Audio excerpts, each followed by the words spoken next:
Yo, it's also we back with another motherfucking live stream in this bitch. I told y'all gonna be consistent with this shit. And I'm being consistent with this shit, man. Y'all already see how I motherfucking cover you though. My nose stuffed up and shit. I ain't gonna lie to you. All types of shit, man. But we still gonna get the content done. But that's what we gotta do. Cause if we don't do it, who will do it? You feel me? You feel me? But hold on. Let me get this shit real fast.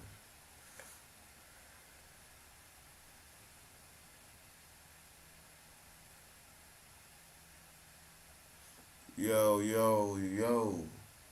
Yeah, I'm finna do this motherfucking shit. I'm just getting this little video real fast. Cause this little TikTok shit.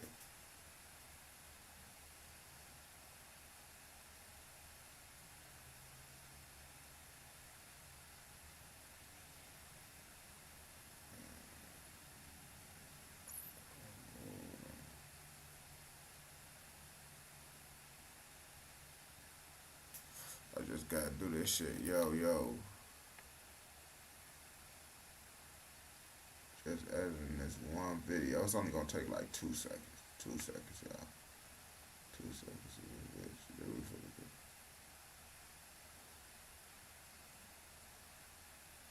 I just I just started the live so motherfucker it could already, you feel me, be on and shit. So as soon as I get done doing this shit, I'm only cropping this shit. Just cropping this shit real fast because I do the videos already. Cropping it so I can post it.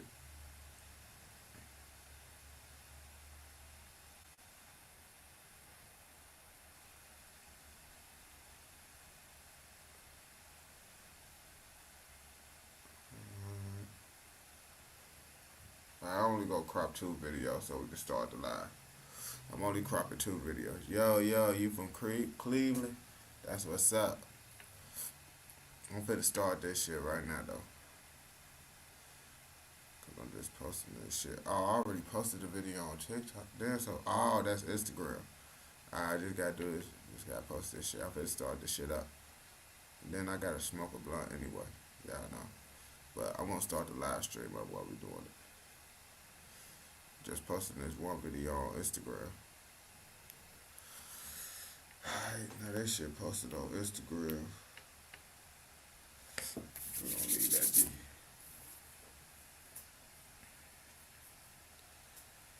You copying Black Ops 6. I might get in tune with it. I might get in tune with it, you feel me? Low key. I'm gonna get in tune with it. Cause I fucks with Call of Duty. My favorite Call of Duty was Black Ops 2 though. Fuck. Guess I might as well do this shit.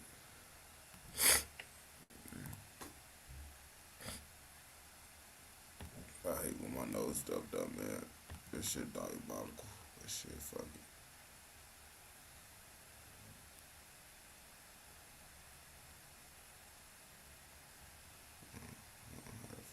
Alright.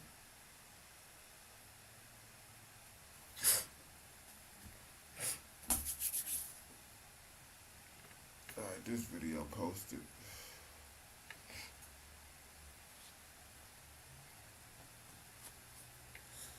Alright.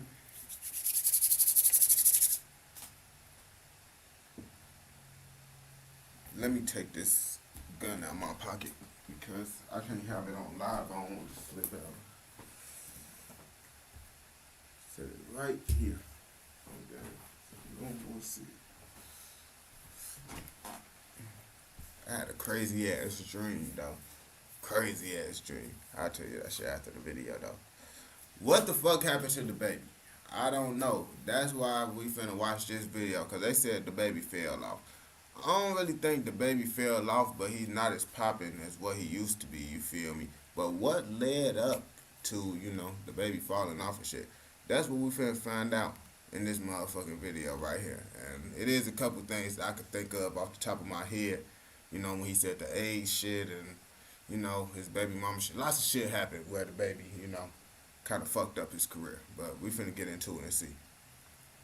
In 2021, DaBaby was one of the bigger new names in hip-hop. Chart-topping hits, sold-out shows, and massive collaborations were all part of his track record. But in a span of just a few days, he went from dominating the music scene to facing severe backlash, losing major brand deals, and being pulled from festival lineups. How exactly did one of the faster rising rappers in hip-hop take such a sudden dive? This is the story of DaBaby's fall-off after his controversial comments at Rolling Loud. DaBaby, born Jonathan Lindell Kirk, started gaining significant traction in 2019 when his debut studio album Baby on Baby shot him into the spotlight. The album's breakout single, Suge, was an instant hit, peaking at number 7 on the Billboard Hot 100. He took the I ain't go cap to you. That shit had the high school busting, man. That shit, when he dropped that shit, I was in high school. Yeah, bro. That shit crazy because that shit kind of old now. But I kind of figured, like, listening to DaBaby, I didn't think he was going to be one of those rappers that was going to be, like, on, because, you know, he was, like, one of the, every time I see a turned-up rapper that just make turned-up music, I'll be like, I don't know if they going to last too long, because turned-up rappers never really be lasting too long, I ain't going to lie. industry by storm and built a lot of momentum as a result of this. DaBaby released his second album, Kirk, just months later, which debuted at number 1 on the Billboard 200. This release solidified his place in rap, with hits like Bop and Vibes becoming fan favorites. DaBaby was always quite the character, someone who exuded a lot of personality and had a very bold persona. My daughter bring home like me, I'm beating them up. I'm for real.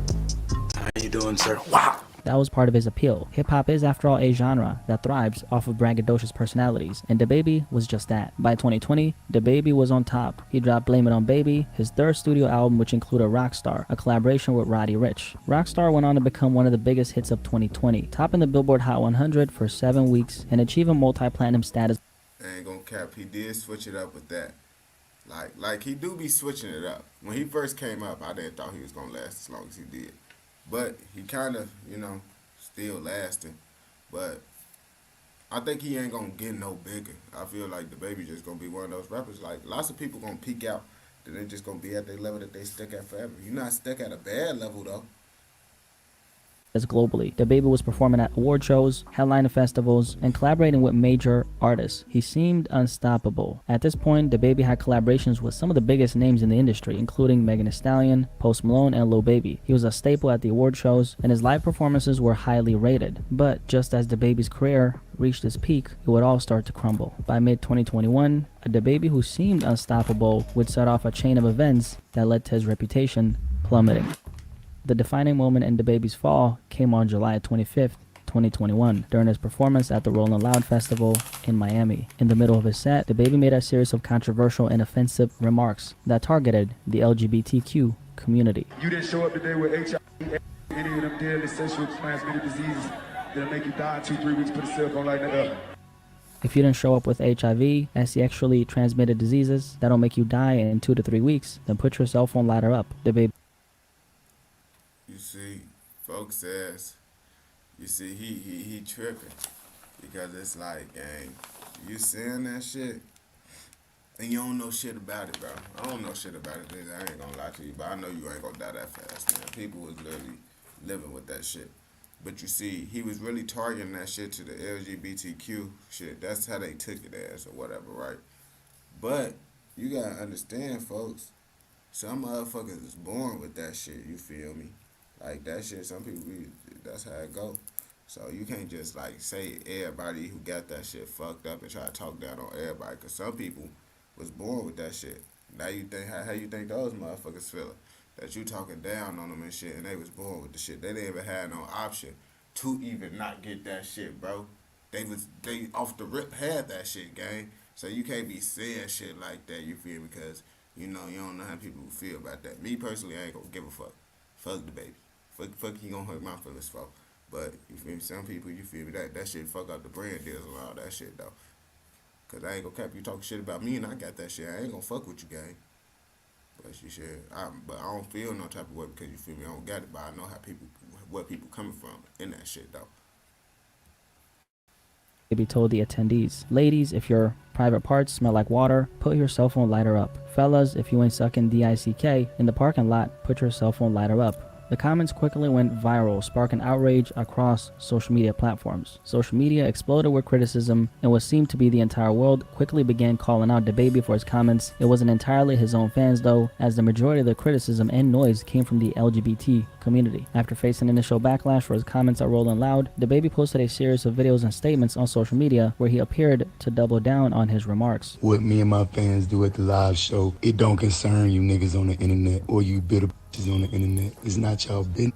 You know what I'm saying? Like what I do at a live show is for the audience at the live show. It'll never translate correctly to somebody looking at a little 5-6 second clip. On top of this video where he was standing firm on his words, he also put up the following tweet on Twitter, specifically mentioning the pushback from the LGBT community, refusing to apologize to them. Anybody who done ever been affected by AIDS, HIV, y'all got the right to be upset, DaBaby said. What I said was insensitive even though I have no intentions on offending anybody, DaBaby said. So my apologies. But the LGBT community, I ain't tripping on y'all. Do you. Y'all business is y'all business. He ended it with. Advocacy groups, particularly those supporting LGBTQ plus rights and HIV awareness, condemned the statements, urging DaBaby to educate himself on the issues he had spoken about. Hashtags calling for his cancellation began trending on Twitter, and the controversy spread far beyond the hip-hop world, reaching main.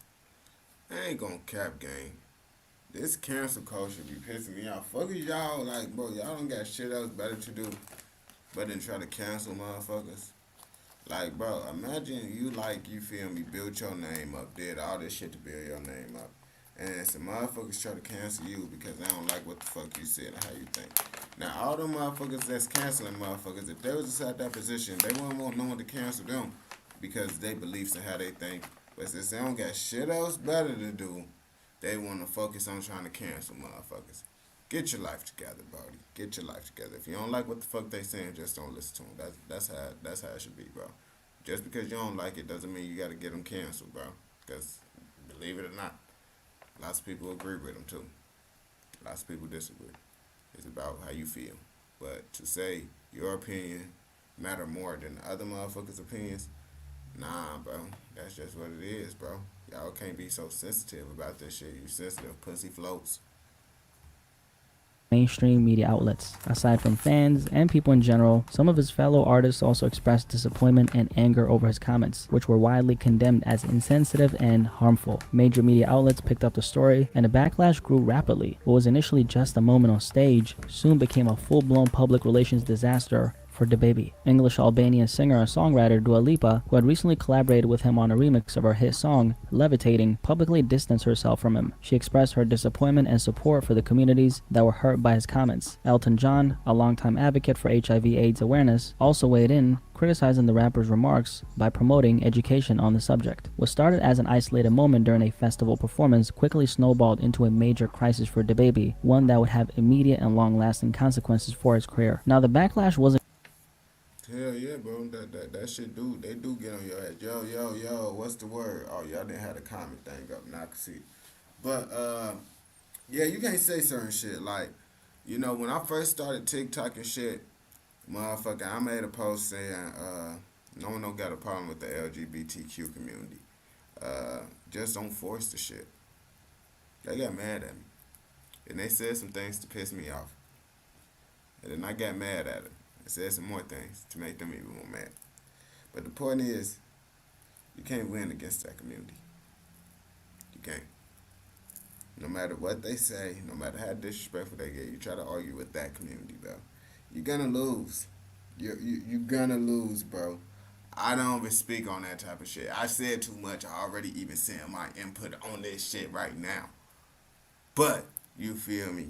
Those communities, bro, you can't speak on that shit, bro. You can't, especially as a person that get paid off your likeness and all that shit. You can't speak on religion, for real. You can't speak on, you feel me, that community shit, sexuality, whatever. And you can't speak on the people that's delusional enough to believe they women. I said too much when I said that, but you feel me? That's how it go. wasn't confined to just social media. As the controversy grew and the backlash intensified, the real-life repercussions to DaBaby's comments were severe. His money was now getting affected by the words he said on that stage. The music industry began to take action. Literally within days of his Rolling Loud performance, DaBaby started getting dropped from major music festivals. Lollapalooza, one of the largest music festivals in the US, was among the first to remove him from their lineup, citing the controversy as the reason. This was soon followed by cancellations from other festivals, including Governor's Ball, Day in Vegas, and Austin City Limits. For an artist who had been a staple in headlining these types of events just months prior, this wave of cancellation was unprecedented. Hip-hop had never seen anything like this until this incident happened. DaBaby's public persona undoubtedly took a serious hit, and the financial repercussions were severe. Yes, he was a rich rapper with millions at this point, but it's undeniable to say that it hit him pretty hard despite the blessed position he was in. The festivals who canceled his performances cited his comments as a reason for dropping him, which created even more festivals to follow suit, and the growing pressure from the public, fans, artists, and activists were calling for accountability. At the same time, DaBaby's commercial partnerships began to fall apart. Clothing brands and sponsorships cut ties with him. You see, you gotta understand, bro. You gotta understand, bro. Sometimes you can't be a real nigga and speak your mind. When they come to these niggas and being on the streets and shit, bro, you could speak your mind on the streets, you could do all that, but when it come to, you know, the social media world and, you know, talking on the internet and all that shit, you can't speak your mind on certain situations. Like, yeah, people gonna look at you like, yeah, the people that agree with you, they're gonna be like, oh yeah, you a real nigga, woo, this, that, and the third. But them niggas ain't gonna be able to give you the money like, you feel me, you gonna get if you don't speak on that certain type of shit, you feel me? Like, whether you wanna believe it or not, bro, if you wanna be successful in this industry, bro, you gotta, you know, certain things that you believe in, you can't speak on. That's just how it go, man. And you can speak on it if you want to, but most of those people that speak on the things like that, it always be kind of rough for them, you feel me? So just be smart, you feel me? Certain things you just can't speak about, like I said. And DaBaby learned the hard way. Damn.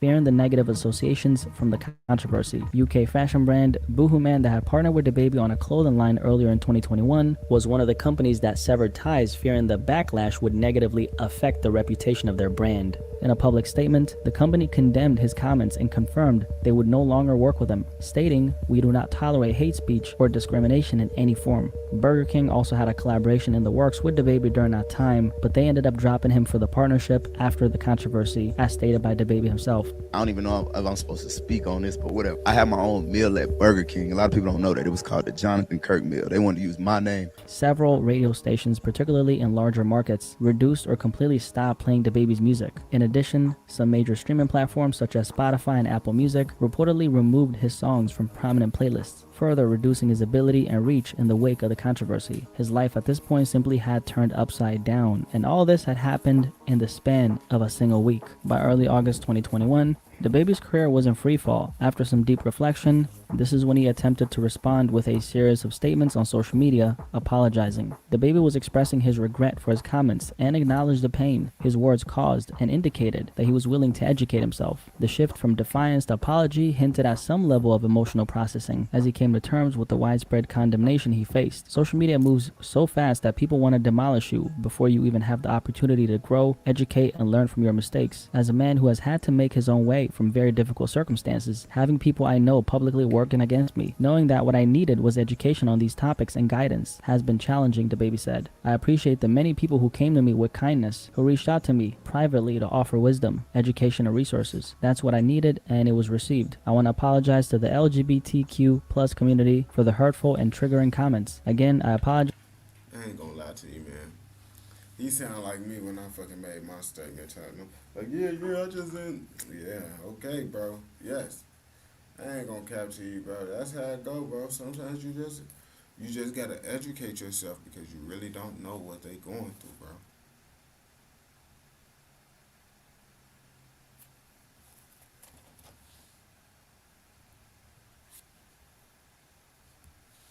Apologize for my misinformed comments about HIV/AIDS, and I know education on this is important. Love to all. God bless, the baby ended it with. Despite this public apology, many felt that it came too late. Advocacy groups, including GLAAD, invited the baby to engage in meaningful conversations about the issues he had addressed in his remarks, but his public sentiment remained largely negative. The baby's apology was met with skepticism, with critics questioning the sincerity of his change of heart. Some people, including artists and fans, began to accept the apology, but the broader backlash had already reshaped the public perception of the baby. The controversy now defined his image, and it was unclear whether he could fully recover from it. His streaming numbers took a hit, and his music overall took a noticeable dip in popularity. The overall media narrative surrounding the baby was no longer about his talent or his chart success. It was about the controversy and his fallout. The long-term consequences of the Rolling Loud controversy were significant. Throughout late 2021 and into 2022, the baby has struggled to regain the level of success he had previously accumulated. Although he continued to release music, none of his singles or projects matched the heights of his earlier work. His songs, once guaranteed hits, failed to make the same impact on the charts, and his mainstream appeal appeared to be waning. The baby's live performances also took a hit. Several reports emerged.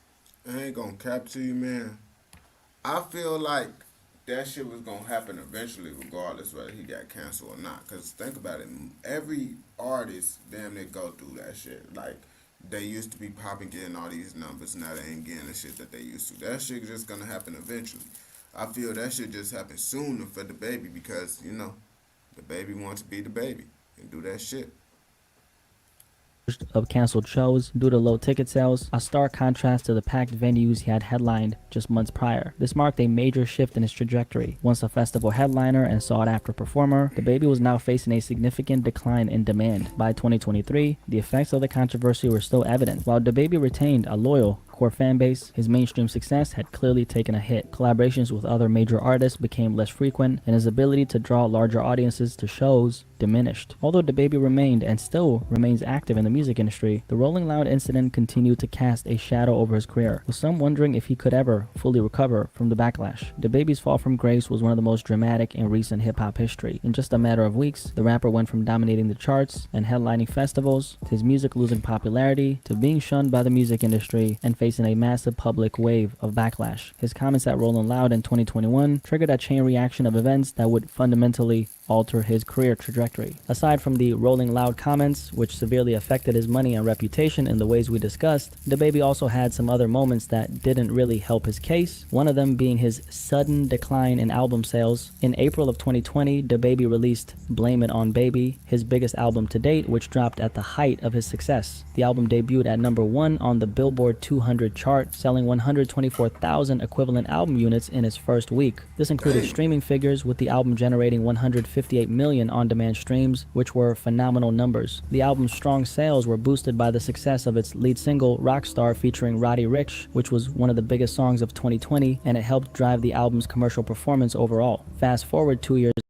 later, in September 2022, DaBaby released Baby on Baby 2, the sequel to his breakout 2019 album, Baby on Baby. The album was expected to bring him back to chart success, but it underperformed significantly compared to his previous projects. Baby on Baby 2 debuted at a lowly number 34 on the Billboard 200, selling only around 17,000 units in its first week, an enormous drop from his earlier work. In comparison to his 2020 album, Blame It On Baby, which, like we stated, had debuted with 124,000 units in its first week. And this was a huge shift in the downward performance of his commercial success. DaBaby was someone who had the entire industry in a chokehold for a good 2 years. His music was everywhere and he was on top numbers wise, and now he couldn't even sell over 20K first week. Earlier that year, he also dropped another project titled Better Than You, which was a joint project with rapper NBA Youngboy. That project sold merely 30K in first week sales. In the same month as his underwhelming album sales in September 2022, DaBaby also started seeing a shift in his ticket sales. He had a concert scheduled that month in New Orleans that was canceled due to extremely low ticket sales. The concert, which was set to take place at the Smoothie King Center, a venue that holds around.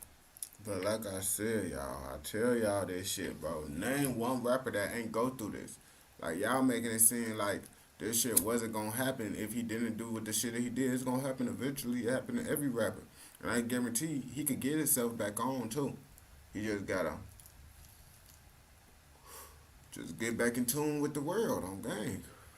His ass not in tune right now. 14,000 people, had sold fewer than 500 tickets leading up to the event. This low turnout was particularly striking given that DaBaby had previously been a top headliner at festivals just a year or two earlier, and he was able to pull big crowds of people. But that sadly changed. The promoters for the event eventually canceled the show, and the decision was attributed to unforeseen circumstances. However, sources reported that the real reason for the cancellation was the underwhelming ticket sales, which wouldn't be too far-fetched considering the situation he was in. The New Orleans incident highlighted the dramatic fall in DaBaby's popularity following the controversy surrounding his Rolling Loud comments and other public incidents. Despite his earlier ability to pack large venues, the drop in ticket sales reflected the diminished demand for his live performances. This event further contributed to the narrative that DaBaby's career had taken a steep downturn since the height of his success in 2020. Now, the album sales weren't the only thing that contributed to this fall. We do also have his violent and aggressive behavior. Now, this is something that actually fueled his popularity in a lot of ways. DaBaby was, after all, a rapper in hip-hop, and rappers sadly tend to be praised for their dysfunctional. I ain't gonna capture you. That's the reason why niggas fuck with DaBaby so much, is because they seen that he was a real nigga. DaBaby be whooping niggas ass, shooting niggas. He really gangster. And when you really gangster, motherfuckers gonna fuck with you, bro. That's what had DaBaby in the locks. That's what had him in tune with the world. But now, I don't know what's going on, bro. People just get tired, bro.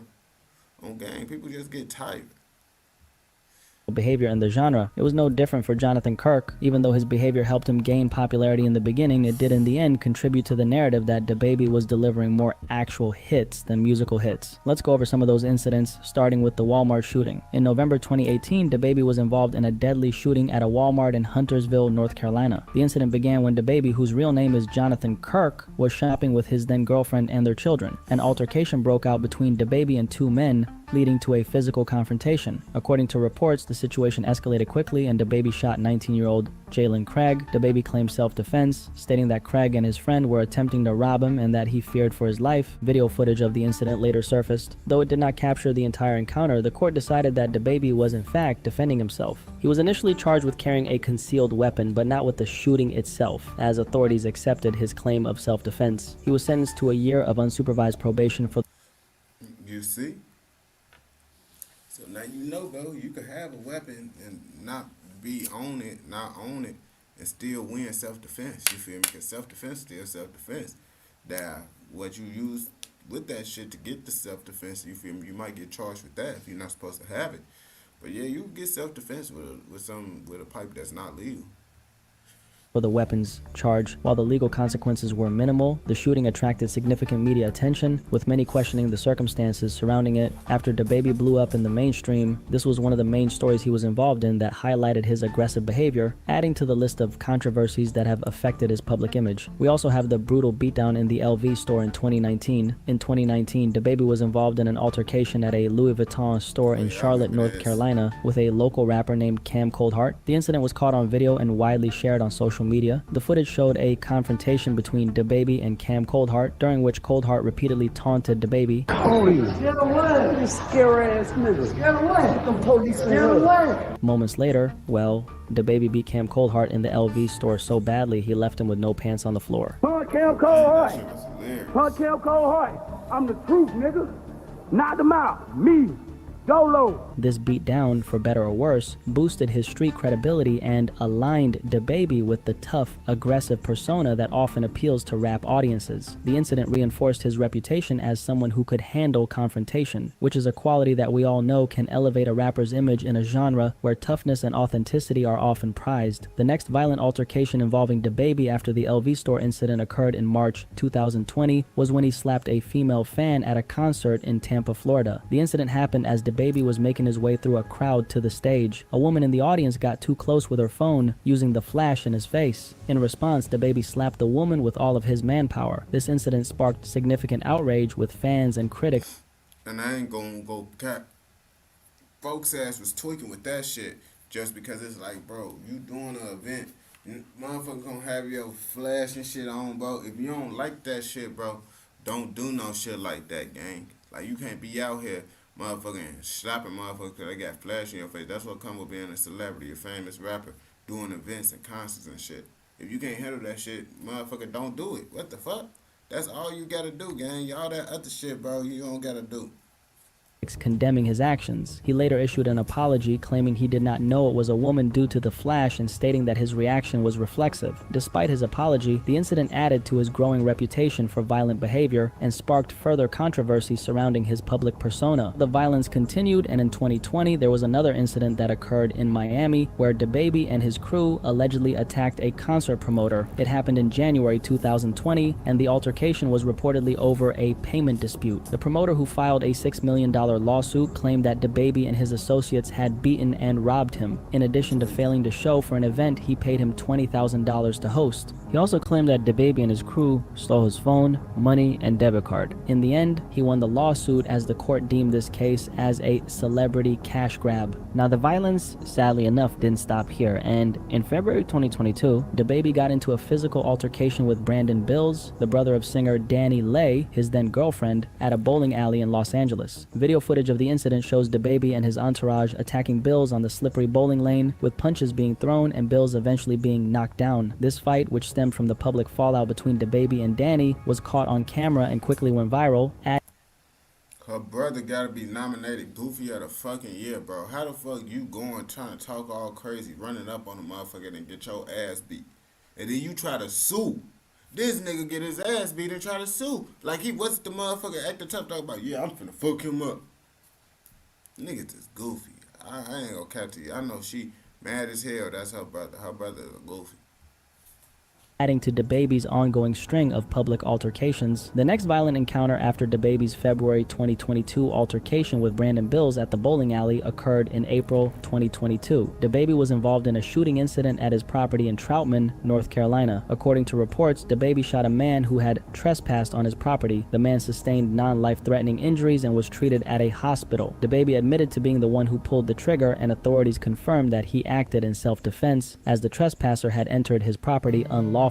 The shooting incident did not lead to charges for DaBaby, as it was considered a case of protecting his home. This incident further fueled DaBaby's reputation for being involved in violent encounters, though this time it was largely seen as justified under self-defense laws. The next one after this actually happened with his own artist, Wisdom. Backstage at the Spring Jam 2022 concert in Columbia, South Carolina, video footage captured DaBaby unexpectedly swinging at Wisdom, who was signed to DaBaby's billion-dollar Baby Entertainment label at the time. The two exchanged punches before being quickly separated by security. While the cause of the altercation remains unclear, the incident added to DaBaby's growing list of public confrontations and controversies, and this one caused a lot of negative press for him because it specifically involved someone he had signed to his record label. Despite the fight, neither DaBaby nor Wisdom faced legal action following this incident. Aside from just the violence, he was also in another viral story during his time, which involved him forcing a kiss on a woman. In April 2022, DaBaby faced backlash after a video surfaced showing him attempting to kiss a female fan outside a hotel. In the video, DaBaby is seen leaning in to kiss the fan, but she pulls away, rejecting his advances. Despite her clear refusal, DaBaby tries to kiss her again. The incident. You see, folks that's drunk as hell, tweaking. That's the motherfucking problem right there. I ain't gonna lie to you. He need to cool out on that shit, bro. That's what's gonna really get him canceled, doing shit like that. I ain't gonna lie to you.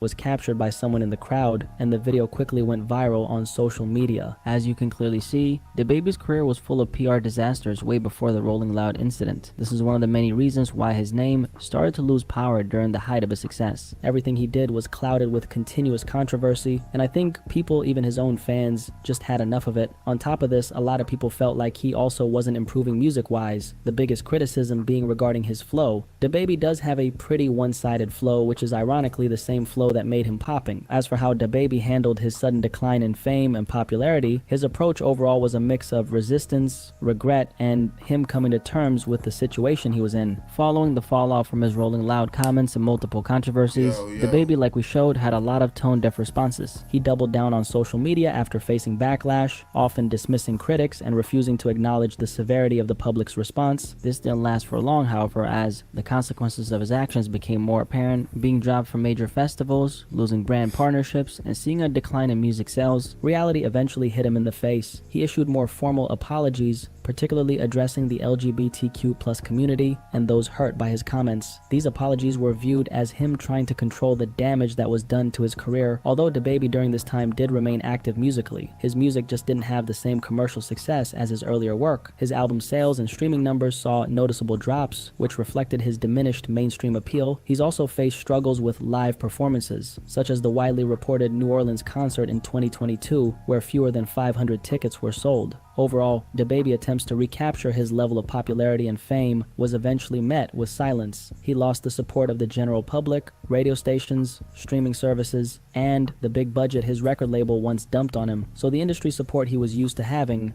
vanished right in front of his eyes. His career, once defined by hit singles and viral moments, is now more characterized by attempts to rebuild his public persona and navigate the fallout from his very problematic behavior. While DaBaby remains active in the industry, his falloff serves as a reminder of how quickly things can change in the world of hip-hop and stardom. Anyway, if you made it this far, I appreciate you for...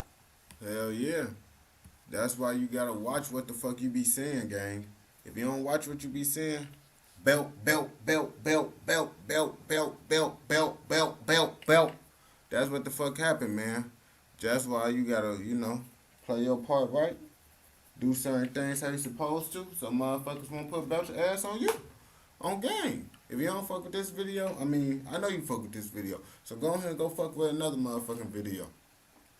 On game, we finna get into this shit.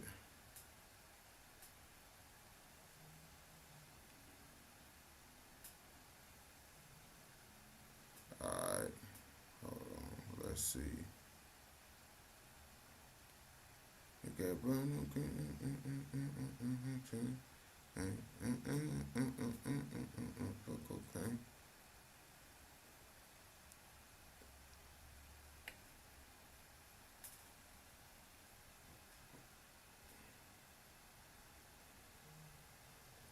Pure cocaine, pure cocaine. Bro, I had a crazy ass dream, y'all, man. Had a crazy ass dream, bro. Crazy is the fuck. Man. But shit. I'm finna see what video. It's pure cocaine, pure cocaine.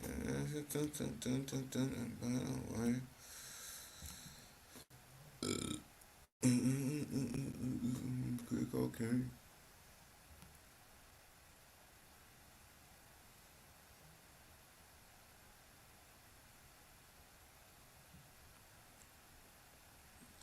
That's what you talking about with this shit.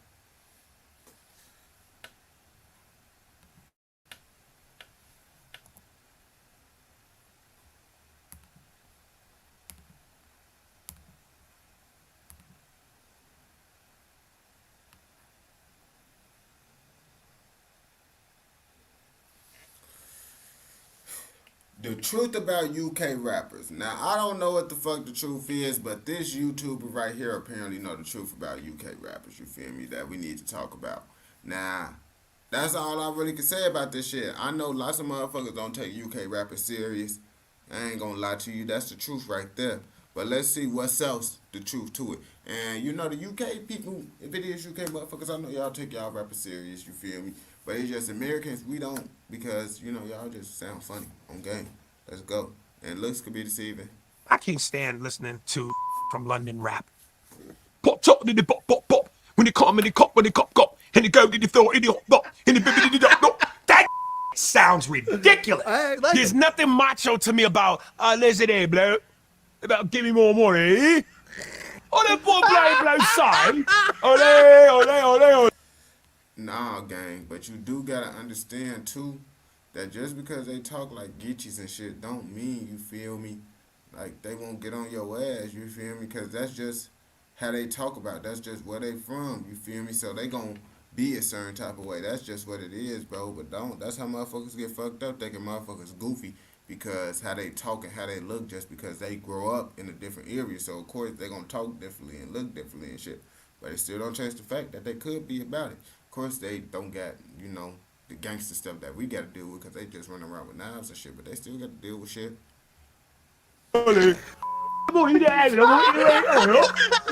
out of here, man. For decades now, there's been a long-running stigma against British rappers, especially in the States. The issue doesn't necessarily come from the nationality itself, because Americans have historically embraced anyone from the UK, just as long as they're fully, quote-unquote, Americanized. This is where the likes of the legendary Slick Rick, Moni Love, and MF Doom factor in, as well as new rappers like 21 Savage who, except from a few memes, has never really had his growth stunted by being British. But for British rappers whose culture hasn't been shaped by an American No. Y'all can't put 21 Savage in that motherfucking category and shit. That's a whole different Lil you did, because he literally grew up in the motherfucking America. That's different. He grew up in America, nigga. He just was born in the UK. Come on, bro. Y'all don't do 21 like that. And also, my live stream is delayed a little bit, so if you comment, I'm replying. You just gonna hear it a couple seconds later. upbringing, it often feels like they're hitting an unfair ceiling when it comes to success in the US, and it's definitely not because they lack talent. In fact, today, there's just as many impressive MCs coming from Britain as there are in the US, if not more. So how did we get here? Well, to paint the full picture, we need to take it back to the 80s.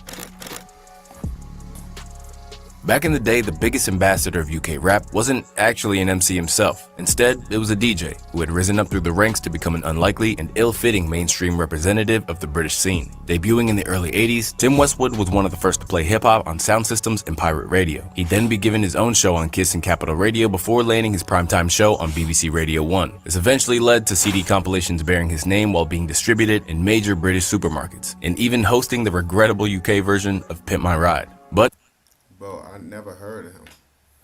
Like, I never heard of Buddy that they talking about.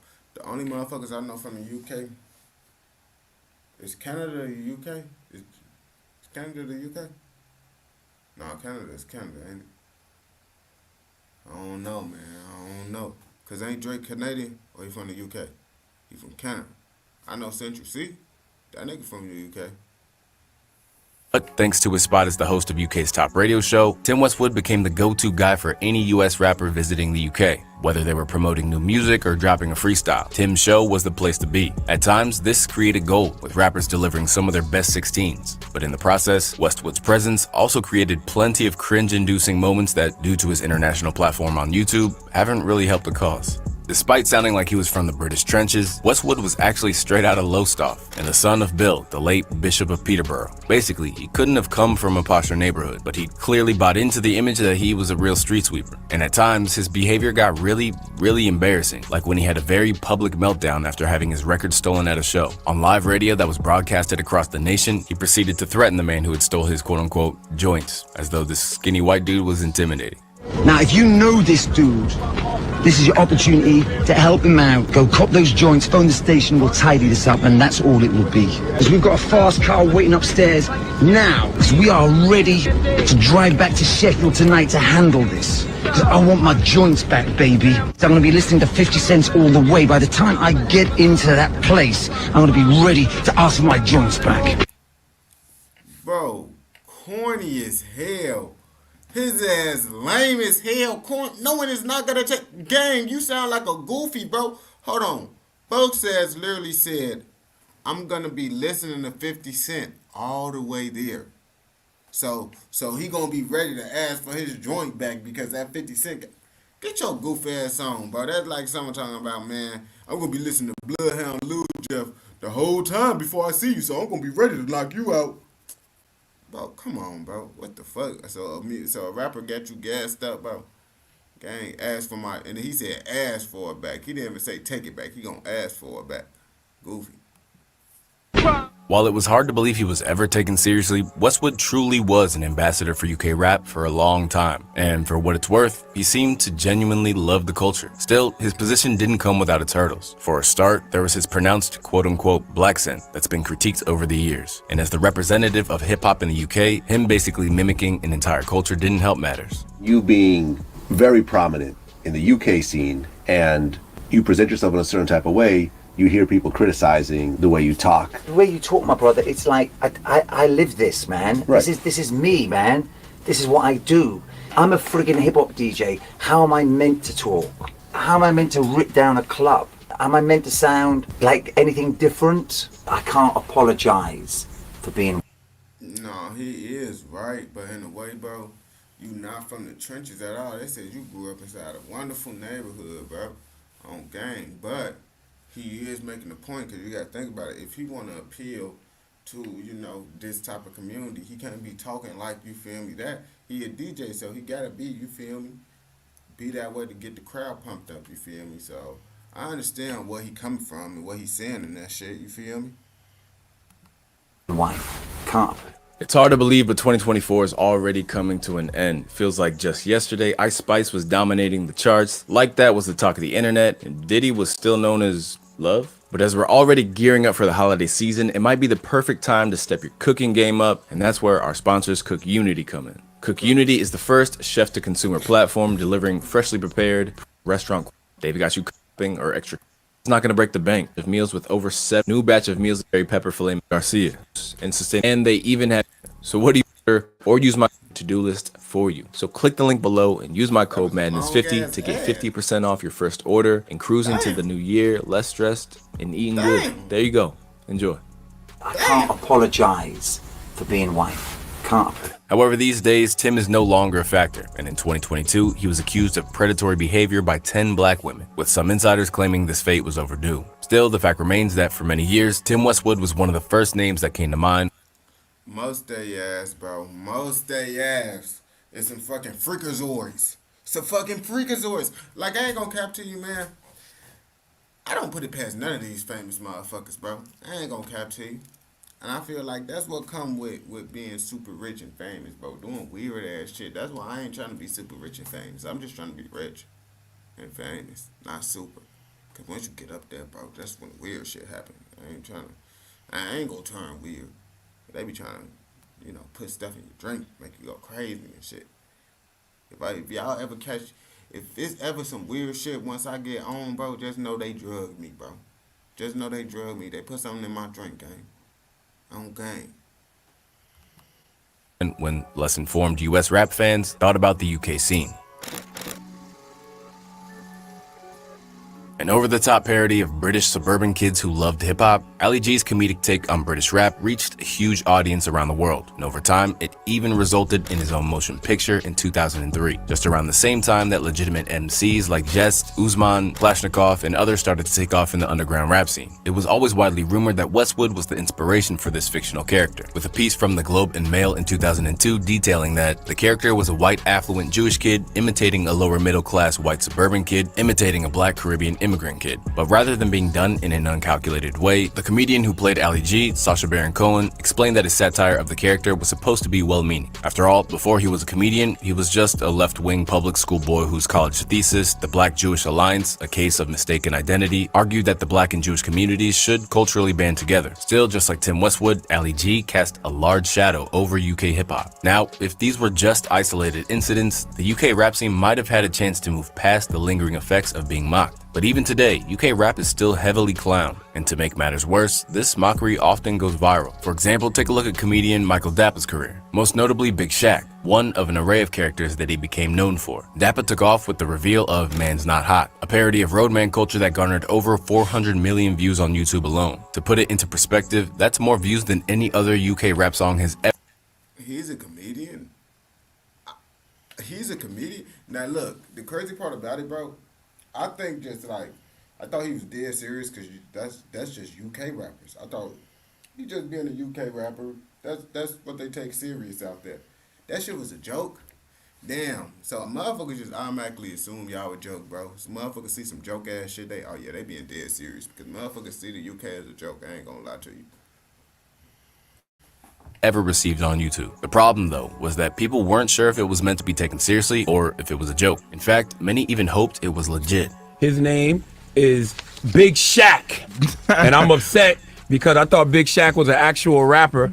I thought that song, rapper. Man's Not Hot, I thought he was dead serious when he was in there with Charlie Sloth. Come to find out you're a comedian. In itself, there's nothing innately wrong with what Dappa was doing, but it was how it was received by the rest of the world that was the issue, as it further marginalized UK rap, and, frustratingly, allowed for more parody rappers to reach similar heights. Today, Unknown P is pulling in more listeners than many actual artists. Appearing on platforms like Daily Duppy and Fire in the Booth, he's blurring the line between comedy and real rap. And like with Big Shaq, some listeners might not realize that the man behind the character, Munya Chihuahua, is actually doing satire. Once again, the UK rap media has been complicit in pushing this comedic character over real artists, leading to anyone who...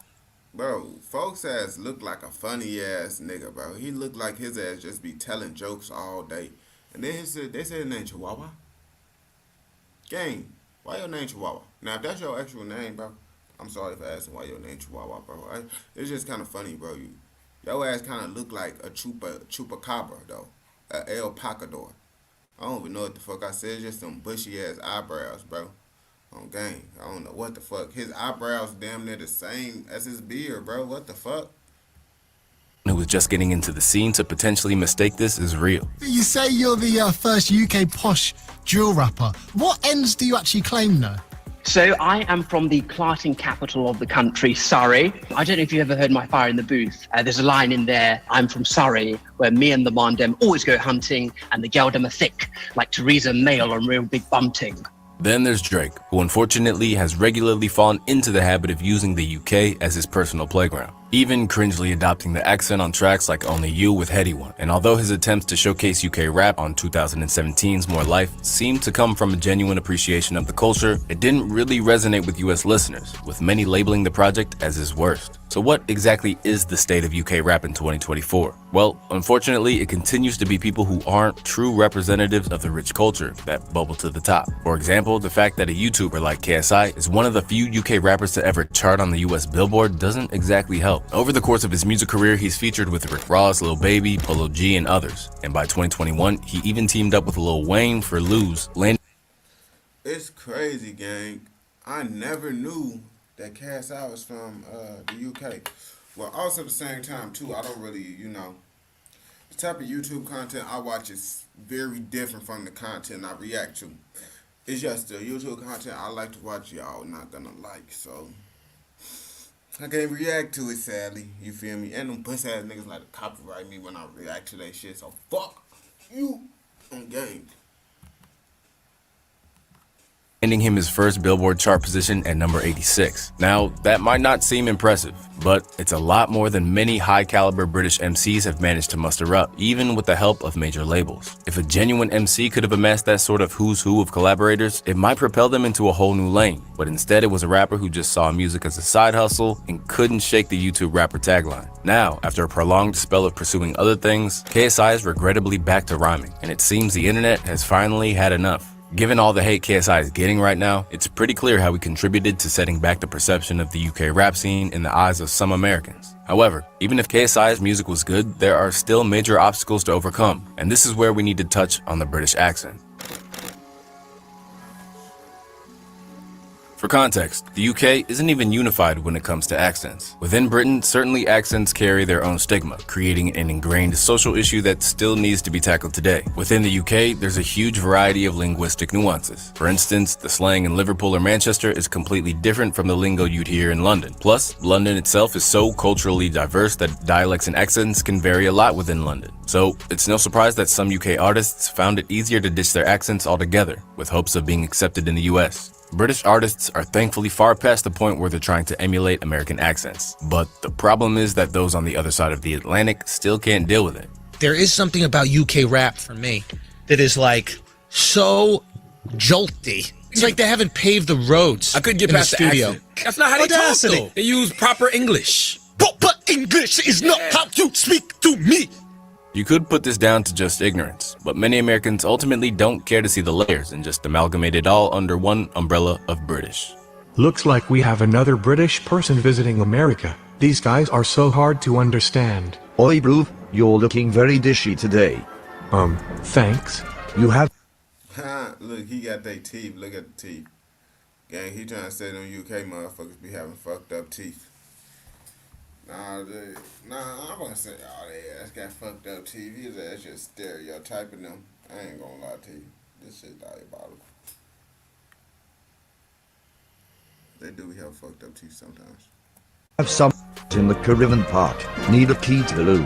What the is he even trying to say? That's pretty cool. In reality, there are so many shades of gray, with rap scenes popping up everywhere from Glasgow to Birmingham. The talent is there, and riches are being found on a local and national level. But it's that transition over to America that continues to be a lingering problem, as even some of the best and brightest have had major issues trying to crack this notoriously closed-off market. Among the most iconic names that the UK ever spawned, Dizzee Rascal became a legend almost immediately with the release of his seminal debut album, The Boy in the Corner, a platinum-selling project that even landed him on the Billboard charts at number 44. With that, he began collaborating with Americans, even signing to LP's Def Jux label. But while he remains a legend in Britain to this day, that early buzz didn't translate to anything. And while Yeah, because I was finna say, I don't know who the fuck Buddy is, bro. I probably heard something about him, but you saying that name, I don't know him, and you pulling up that picture of him, I still don't know his ass. I ain't gonna cap to you.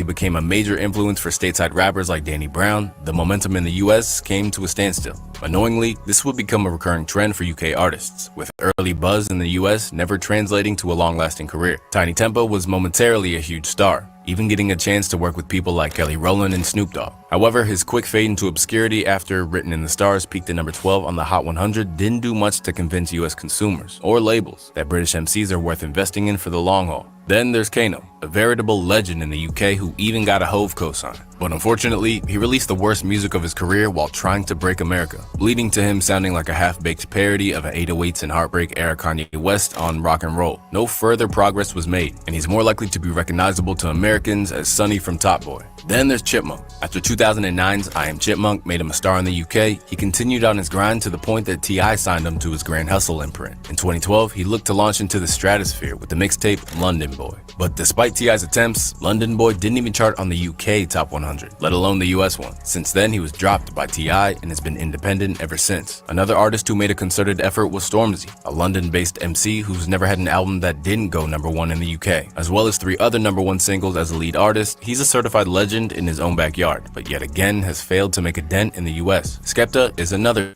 Damn, that was kind of low-key, like, bogus as hell. You said his ass is a legend in his own backyard, bro. So you saying he's a backyard rapper, bro? I would not want to be called that, bro. He gonna get on your ass for saying that, gang. You just disrespected him for sure, bro. Ah, fuck! A talented UK MC who failed to translate the cosign of certain US rappers to something further. After fostering ties to ASAP Mob as well as deep connections to Drake, which led to Drizzy getting a BBK tattoo, tracks like Praise the Lord with Flacco helped to give him a real boost in stats. Gold in the UK, overlooked, certified gold in the UK. I ain't gonna cap to you. BBK just don't sound right. BBK. Whatever it stands for, those initials just don't sound right to me. Weird ass initials, gang. Peaked at just 160 in the US. Gold in the UK, overlooked once more. We could probably go on for days listing British rappers who haven't made much of an impact. However, there is one UK rapper who's actually starting to change things in the US. The catch? He might not be the best representative of the UK rap scene. Emerging out of the pandemic, Central C became a superstar in a mere matter of months. A self-described student of the game, Cench has been determined to break boundaries that have otherwise been stumbling blocks for other UK rappers. And sure enough, he did it. Through the runaway success of tracks like Doja and Obsessed With You, he became the first UK-based MC to obtain over 1 billion Spotify plays in a single year. And for him, it comes down to how he utilized social media to his advantage. Since then, he's gone from strength to strength, breaking into the Billboard charts with features alongside J. Cole, Drake, BTS's Jungkook, and others before managing to revive Lil Baby's career with Band for Band and its subsequent virality on TikTok. You talking about revive Lil Baby career, bro? You a hater in the ass nigga, gang. Cause Lil Baby, bro, didn't fall off, bro. I hate it when motherfuckers be like, Lil Baby ain't fall off. Like that's what I'm trying to say, bro. Lil Baby still doing numbers, bro. I hate it when y'all always say motherfuckers fall off. Come on, bro. Stop. You acting like he robbing you in the mirror. That's a fall off. If your bitch twerking and robbing you in the mirror music video, you bogus. And rather than being an accident, this was all very intentional from Cench, who set his mind to seizing control of America like no UK rapper before. Is this the first time that a UK rapper could arguably be in the top 5 of rap? I think Central C might be knocking on that door. Top 5 relevant right now. However, it's fair to say that while this is an immense achievement, he's certainly not going at it alone. Recently, he inked a $25 million deal, which is exclusively for distribution of his music in the US. And in case you're not up on record contracts, this is borderline unprecedented for any artist. What's become very clear is that Central C is a shrewd businessman, with his success and bargaining power coming his way because he mastered the algorithm like few before. But there are plenty reasons why he might not be the best ambassador for the culture. For one, as he chases fame and fortune, his focus on the marketing side of the industry has led him to sacrifice some of his integrity for tabloid drama and PR stunts, like his fake relationship with Ice Spice to promote a rather mid song. By contrast, a rapper that Central C has collaborated with recently on Split Decision may be the perfect artist to take the flag for the UK and run with it. In recent years, Dave has been gaining praise from all corners for his incredible wordplay and charismatic delivery. With albums like Psychodrama and We're All Alone in This Together, he's pushed the narrative forward, blending street-oriented tracks with deeper composition. Now, I actually know who Dave is, but the crazy part about it, I only know Dave because of Central C. But Dave do be spitting. I ain't gonna cap to you. He said inside white. No, he said outside white, inside black like Michael Jack. On gang, much of his ass didn't spit. But Central C, his ass be spitting too. Outside white, inside black like Michael Jack. Positions that really get to the heart of what it means to be black in the UK. While it's clear he's a potential superstar, he's not alone. Right now, the UK is seeing a surge of talent at various stages of their journeys to success. However, there are reasons why some of this talent has been stifled, and it goes beyond just being seen as a joke or having an accident. Chapter 5, Self-Sabotage. In recent years, the country's blossoming drill scene has been strictly policed and censored to the extent that it may remain localized forever. Led by Operation Trident, an initiative by the Metropolitan Police that was intended to tackle black-on-black crime, the law enforcement in London has done the most to suppress the spread of drill music, which it deemed to be a danger to the community. It even extended to censoring what words could be used, while certain former prisoners weren't allowed to release music without consent directly from the police. The ongoing quest led London's Metropolitan Police to create Form 696. In essence, the scheme forced venues to submit this form to the police before an event, which asked not only the genre of music that be performed, but the target audience. As a result, many shows from drill and grime artists were canceled by the police on a discriminatory and often racially biased basis. To make Also, now I ain't gonna cap to you. That's low key like it's low key smart how they thinking, because I ain't gonna cap to you. Music do play a part into like how motherfuckers really act. You feel me? Motherfuckers say, "Oh, music can't," but lots of motherfuckers is goofy ass followers that really let music influence them. And if you taking drugs and shit while listening to that type of music, you most definitely gonna be influenced. And then it's kids. The kids gonna get influenced because they just see you getting rich as hell, living a famous ass life off of doing bad shit. So what they gonna make the kids think? Oh yeah, that's something I want to do. If I be bad and be on the block and do all this shit and rap about it, I'm gonna go viral and be rich like this rapper. Woo woo, this, that, and the third. So I understand their point of view on why they doing this shit though. You feel me? I can see both sides. Make matters worse, YouTube removed 319 drill music videos at the request of the London Metropolitan Police. And because of these restrictive orders, there are many acts who looked prime for a real breakthrough, who then had all that momentum squashed. Were you guys getting shows shut down? Yeah, the whole tour shut down. So you guys sell out this tour. How long after the sellout did you find out that there's problems? We found out on just the week before it started. Yeah, just the week before it started. After the Metropolitan Police finally scrapped Form 696 due to major backlash, the momentum of countless artists never really recovered, leaving many talented rappers to instead fall back into the life of crime that the Met were allegedly trying to prevent. Here, we see a clear suppression of free speech under the guise of police work, and if the same thing were to have happened to America's drill scene, there may be countless prominent artists who we wouldn't see today. So what's the solution? Well, ultimately, I ain't gonna cap to you, man. If they did that shit, bro, we wouldn't really have no rappers. Cause damn near every rapper that's busting promote that shit, bro. Can you name a couple rappers that's trending right now that's not, you feel me? Y'all glorify the most bullshit shit on gang. Like, if a nigga ain't sliding and killing, bro, y'all don't want to see that shit. Y'all ain't trying, y'all infatuated with that drill life and shit. So it's like lots of rappers' careers will be poof, you feel me? If that shit wasn't motherfucking, you feel me? If they made that law in America.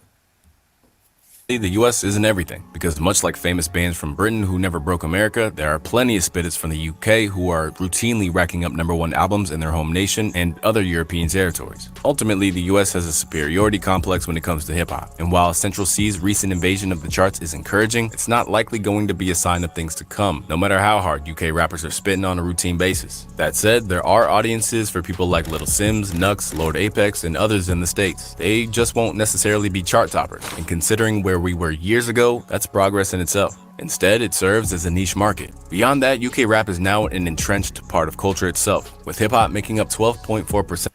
I ain't gonna cap to you. Motherfuckers laugh at me. If I'm riding in the car with a female, I'll turn on that Central C. She gets laughing. You listen to this? Bitch, what you mean? What do you mean by that? You trying to hurt my feelings or some shit? You think this shit a joke? His ass be spitting. That's why I listen to him. They ass be like, he sound funny. Get back, bitch. Gang, your ass can't even be inside my car no more. Of the UK albums market in 2022. So whether the US likes it or not, British rappers aren't going anywhere, and from time to time they might even break through to the elusive other side of the Atlantic. But what is becoming clear is that if their sole focus is on doing that, then they're ultimately selling themselves short. As the legendary Wiley says, the key is to appeal to those who support them, rather than search for acceptance. This is what I'm trying to say, like, we search for acceptance, we search for blah, blah, we search for...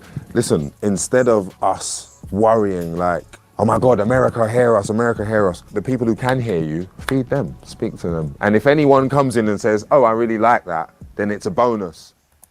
No, he telling the truth, gang. He telling the wholehearted truth. Because it's like, gang, I ain't gonna cap. If I'm getting money on from the UK rap, I'm getting money on this shit just like the American rappers, I say, fuck that shit. I ain't changing up shit. I'm gonna be motherfucking being me and getting this bag in the UK. Now, if Americans get way more money than the UK rappers in America, then hell yeah, I'm gonna try to motherfucking rap like a motherfucking American and get the American audience and shit. But at the same time, bro, I feel like the Americans gonna fuck with you more if you appeal to your type of audience and the Americans. Like if you appeal to your audience, the Americans just gonna damn near kind of fuck with you. If you spitting, bro, on game. That's how that shit go. But I know y'all ass is fucking with this video, so y'all ass most definitely gonna fuck with another motherfucking video. You feel me? So go ahead and go fuck with another motherfucking video, man. Oso out. Fuck y'all talking about.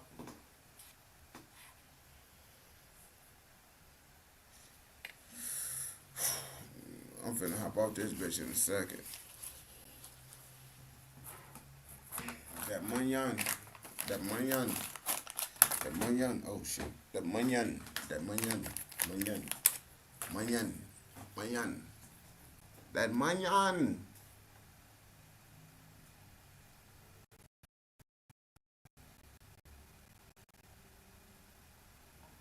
Yeah, Ed and Natty.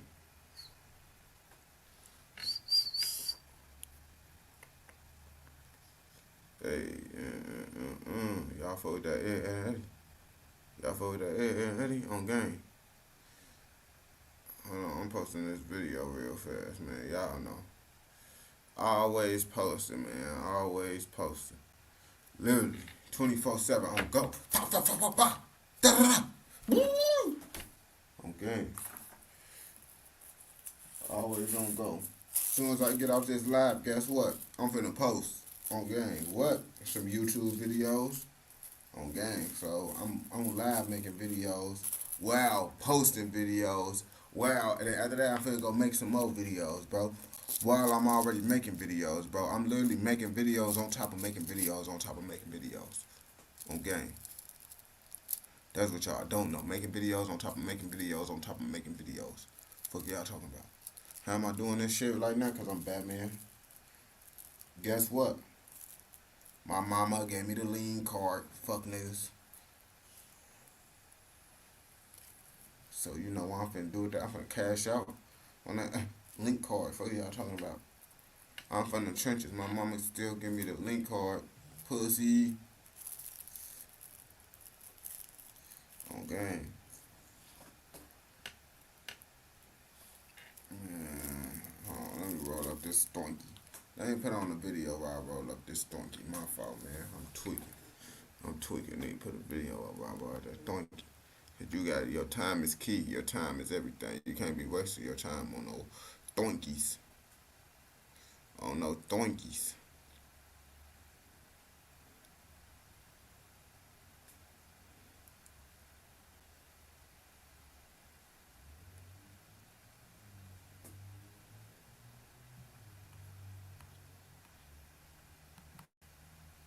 Developing tonight.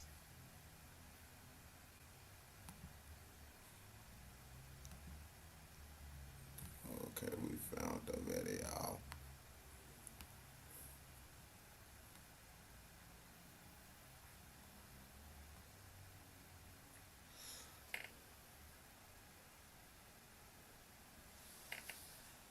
Man, these niggas don't give a fuck no more. They doing drills in broad daylight. So today we finna react to the orchestrated hit of Hot Boy Jew, drilled in broad daylight. Yes, we finna watch the final hours of what the fuck happened to him. Now, I don't know him. This is my first time hearing about him. So, you know, we finna find out more about him in this motherfucking video. And we finna get into it now. And don't forget to like, comment, subscribe, and turn on post notifications so you never miss out on anything like this. Tonight, Sacramento Sheriff's deputies are investigating a car-to-car shooting after the terrifying scene played out on a North Highland street this afternoon. Was a passenger inside of a vehicle, and that there was another vehicle that drove close proximity to it and fired off several rounds.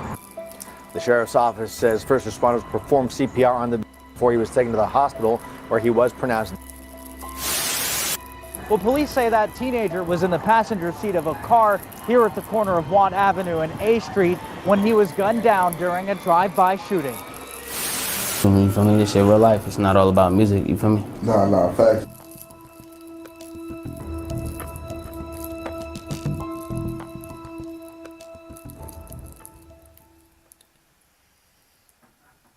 It was a typical Sunday afternoon on March 21st, 2021, when Hot Boy Jew, riding as a passenger in a Nissan Pathfinder in Sacramento, California, unknowingly approached his last moments. At approximately 2:30 p.m., another vehicle pulled up alongside as the car passed through Watt Avenue in North Highlands. In an instant, gunfire erupted. Several rounds were fired directly into the vehicle. The sheriff's office says first responders performed CPR on the before he was taken to the hospital, where he was pronounced. And I ain't gonna cap to you. It ain't really shit you could do if a nigga get to shooting at you while you in the car. That's the most fucked up part. You can shoot back, but if you not expecting them and they pull up on the side of you, get to blowing, it ain't shit you could do, gang, because they already lost the shots. The bullets are already hitting you. You could try to skirt off, or you could try to blow back, but the bullets already damn near hit you if they know how to aim. And that one bullet could be crucial, you feel me? The only thing it take is one bullet. So that's why I be like, ain't really shit you could do in those situations, man. Deputies have not identified him. So far, there are no arrests and no suspects.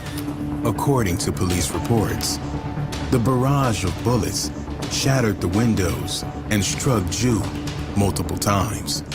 Crime scene investigators were collecting evidence in this mini mall after this shooting. Evidence markers and shattered glass could be seen surrounding the white SUV. Despite immediate efforts by California Highway Patrol officers to perform CPR, he was pronounced deceased shortly after being transported to a nearby hospital. Was a passenger inside of a vehicle, and that there was another vehicle that drove close proximity to it and fired off several rounds. Hot Boy Jew, born Julian Villa, was an emerging talent from Sacramento, California. At just a young age, he was already making waves in the local rap scene. Known for his hard-hitting lyrics and energetic delivery, he released several songs that garnered attention. His music, available primarily on YouTube, reflected the struggles and realities of his environment. portraying the raw experiences of a young artist navigating life in the streets. Despite his youth, Hot Boy Jew had already amassed a loyal following.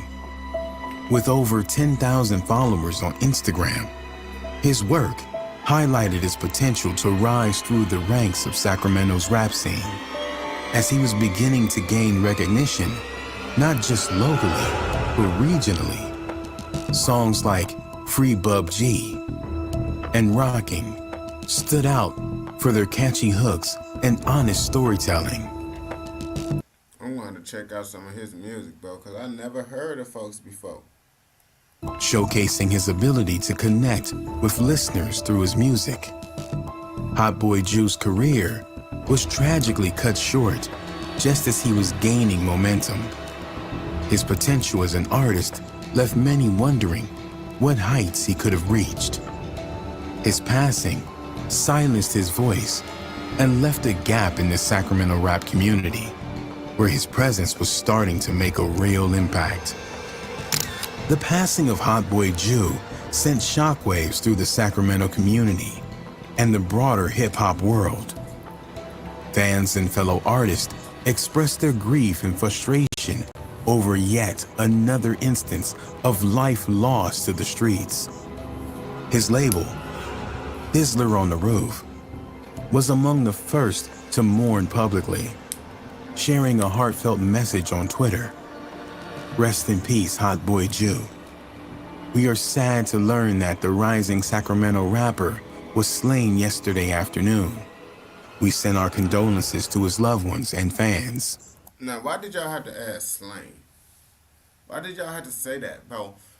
I feel like they were trying to make shit over dramatic, bro. Like, over dramatic for no reason. Just say he passed away, gang. Like, what the fuck, bro? Slain? Fans took to social media to share their anger with. You said, stop killing people, kids. Sweetheart, he's out here gangbanging in the streets making diss songs. Obviously, you know, that's what come with the shit. Now, that's the shit that be blowing me when motherfuckers be like, stop killing the kids. If the kids out here in the streets, bro, what Herb said, it don't matter the age. If he banging, we killing him. That's how the shit go, bro. You can't just pick and choose. The problem is, it's the parents' fault. The parents need to do extra shit to be on their kids' ass. And you know what? They be like, oh, we can't control the kids. We can't do this. We can't do that. Well, oh, fucking well, that's your fault then. That's your kid. If they get smoked in the streets, don't get mad at the motherfucker that smoked your kid, bro, because your kid was in the streets. Now, if your kid not in the streets doing none of that shit, that's a different story. But if he over here taunting motherfuckers and doing all that shit, that's what come with it. That's just what come with it. I ain't gonna cap to you. With one person tweeting, so sick of hearing this. Stop murking people's kids. Capturing the frustration many felt regarding the increase of lives being lost in the rap community. Hot Boy Jew's impact reached far beyond his fans. He played a pivotal role in shaping the careers of other local rappers, including OMBE Manny. I recently saw you post about your boy, Hot Boy Jew. How has his passing affected you? Keep it a band, it just made me want to just grind harder, you feel me? It just like, he the reason I kept making music. If you don't know, like everybody knew, like I took a break, you feel me? And I wasn't gonna come back. That made me like, you gotta do that. You the one that made us like to want us to do this, you feel me? In an emotional reflection of his relationship with Jew, OMBE Manny revealed that Jew was a significant reason why he continued pursuing music. Manny admitted that at one point, he considered stepping away from the rap game altogether. I ain't gonna cap to you, man. You see, I'm watching this page, bro. I be doing reactions to your page, bro, and your quality game is like, it's going down, gang. You used to get into details, and everything used to be about the person that you know, the video's supposed to be about. Now you talking about all this other shit that's like, come on, gang. You not even really getting into details of what the fuck happened. You talking about the people who inspired the rap and all that. Come on, gang. What the fuck is going on with this content? You see me? I'm getting better with my content. You look at my other videos, bro, that shit was motherfucking on the brick. I literally was recording on the brick. You see that shit? You see every fucking pixel up in that bitch motherfucking bed. And it's getting better and better, bro. Your shit going down, bro. What the fuck is going on with this shit? Taking the break and wasn't sure if he would return. But it was Hot Boy Jew who encouraged him to keep going. In Manny's own words, Hot Boy Jew was the guy that called me up and said that I had to keep going because he was the one that made Hot Boy Jew and many others want to keep going in the rap game. OMBE Manny credited Jew for motivating him to persevere, confirming that Jew's passion for music and his relentless encouragement were crucial to Manny's decision to continue his rap career. He, for sure, he a big reason right now I still rap, you feel me? So I give that all to him, you feel me? After Hot Boy Jew's passing, OMBE Manny released the tribute title, Tomorrow Not Promised, reflecting on Jew's passing and the dangers they faced. OMBE Manny released the tribute title, Tomorrow Not Promised. Do y'all see that this video, literally, he's talking about his homie, bro. He's not even talking about what the fuck he got going on, bro. Like, this is why I stopped reacting to his shit, gang, because this shit starting to become diabolical. I ain't gonna lie to you. And they be like, well, you just making reactions. Fuck you. Reflecting on Jew's passing and the dangers they faced, with lines like, tomorrow's not promised. First you're here, now you're gone. Manny lamented the fleeting nature of life. He also referenced his ops trying to catch him alone, suggesting that Jew's hit might have been linked to his close ties to Manny and his crew. This fueled further speculation that Jew was caught in the crossfire of gang-related tensions. I promise, first you here, now you gone. They said they tryna they wanna catch me alone. In the wake of Hot Boy Jew's tragic passing. So you guys making up shit now talking about, oh, his shit was connected with me. Bro, nigga, what? He had said they want to catch me alone. Then you talking about, oh, they, come on, gang. Y'all just be pulling shit out y'all ass, gang. What if he just was saying the lyric, bro? It don't got shit to do with his passing just because he decided to be in the streets. It don't got shit to do with his homie. Come on, bro. What the fuck do y'all be talking about, gang? The Sacramento community quickly rallied to honor the young rapper's memory. A farewell service was set up at the scene where he was hit, consisting of flowers and candles, creating a focal point for friends, family, and fans to express their grief. The site became a gathering place where people from all walks of life came to pay their respects, leaving messages of love and condolences.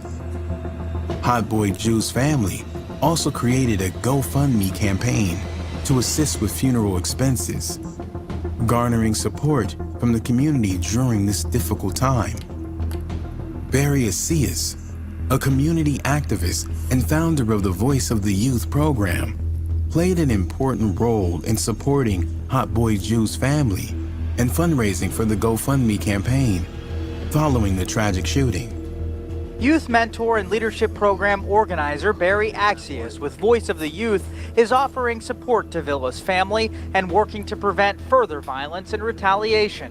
Very unfortunate that he gets gunned down in a brazen crime, but also I think this has to be a wake-up call. It was unclear at that point what led up to the shooting, but Acius said it appeared to be an attack. He warned young people to be careful of how... Bro, what the fuck is you... Bro, this shit is common sense. Duh, they pulled up on him and started shooting. Of course it was an attack, nigga. What the fuck? Bro, you putting bullshit in the video and just posting that shit, bro. Like, bro, you just trying to make these videos longer to get watch time, bro. I ain't gonna do that with my... I do reactions, gang, if you want to do this bullshit, bro. Because this whole video that you did right here, bro, I promise you, bro, I can make that video into 3 minutes, bro. This whole shit, I can make it. This is what I literally do on TikTok, bro. These reaction videos that be making this long-ass bullshit, bro, I would literally go motherfucking summarize this shit, put all the key parts in, leave out all the fucking bullshit. The shit literally be 3 minutes long, and I got all the same information that they put in this 11-minute video in my 3-minute video. That's how I know this shit be bullshit, bro. They just be trying to make long-ass videos. When you see some of those 3-minute videos, bro, I took one of these videos and summarized that shit and put all the key points. That's all I do, because they be doing this bullshit, bro. What the fuck? How they portray themselves on social media and warn parents to pay close attention to what their children post. ACS worked closely with the Villa family during the difficult time, offering emotional support and helping organize the arrangements for the farewell service. He has been vocal in calling the hit a wake-up call for young people, urging them to be mindful of their social media presence and potential dangers it can bring. His involvement extended beyond just the farewell service, as he continued to advocate against the dangers of the streets and for youth safety in the Sacramento area. He has been quoted as saying, "The horrifying thing is..." Nah, man, that's the end of this motherfucking video. I'm not finna sit here and watch this bullshit, bro. Y'all see, he said everything we need to know in the beginning. All this other shit, bro. I'm not finna sit here and watch this bullshit. And I'm not finna sit here and try to watch this bullshit for views. Nah, bro. This video gonna be cut short. If you fuck with this video, I know you're gonna fuck with another motherfucking video. We done with this bullshit, bro. 9 minutes in, bro. Y'all can watch the rest. Hold on, I'm finna show y'all the rest of this shit if y'all wanna watch this shit, bro. I'm not finna play. I'm not finna play. Here it go, right here. On gang, y'all can watch this shit. Rest of that, I'm not watching, gang. Look, this shit finna be bullshit, bro. Look, same pictures that we just seen. Look, the same shit we talked about in the beginning. Look, another nigga talking about some random ass shit. Now, I don't want to hear it, even if he talking about some shit. I don't even want to hear it no more, bro. Fuck this page, gang. On gang, I'm damn near finna you got one more time. One more time, I'm unsubscribing to your ass, bro. On gang, that's the end of this video. Nah, no more. No more. Y'all got me fucked up if y'all think I'm finna react to this bullshit, bro. I can't sit here and just watch bullshit, bro. I'm telling y'all, I'm not finna sit here and just watch no bullshit, bro. That shit is just diabolical itself as a whole, bro. That shit right there, nah, not finna react to that shit. I damn near do a 50v1 or some shit, 20v1 on game. Then react to some bullshit again.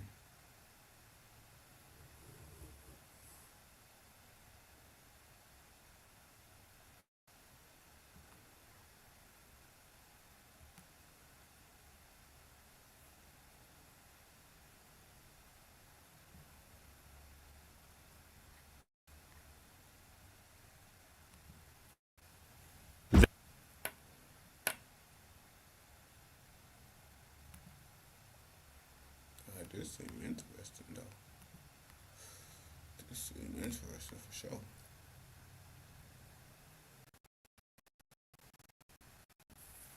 Beefing with the cartel. Hold on. Scratch that. TikTokers beefing with the cartel is crazy. And that's what the fuck we finna react to. These dumb motherfuckers is really finna... I don't know what's going on, bro. This video claimed that some TikTokers is fucking with the cartel and shit. And, you know... Those the last type of motherfuckers you want to fuck with, because they will chop you up. You chopped up, sent back in the box, send your head to your mama and shit. Just with a message talking about you fuck with the wrong one. That's what the fuck cartel would do to you. So let me stop all that chit chat. Get into this video. Don't forget to like, comment, subscribe, turn on post notifications so you never miss out on any content like this.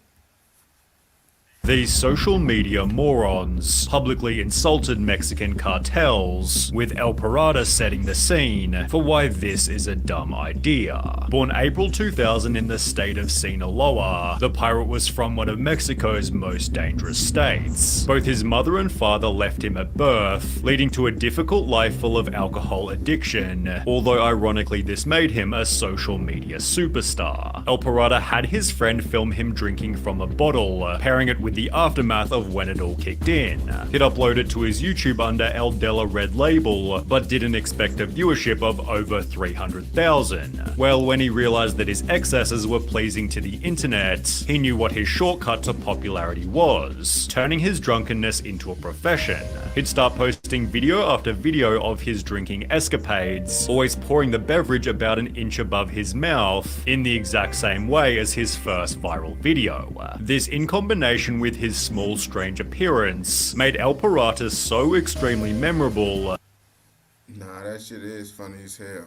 A little Hispanic nigga chugging some alcohol, getting drunk as hell, tweaking. Oh, my mama, nah. I tell you, my nah. Nah, that sound racist as hell, gang. I'm just playing, bro. It's all love around here. Arriba! People began to dedicate public statues to him. He'd therefore expand his social media to include cars and women, which grew his Facebook following to over 1 million and his Instagram to 300,000. Suddenly, he was being paid over $1,000 just to show up at a club for a night, although this would always come with one specific problem. Every time El Pirata drank, he'd become extremely vocal and borderline aggressive, to the extent that he was arrested on more than one occasion.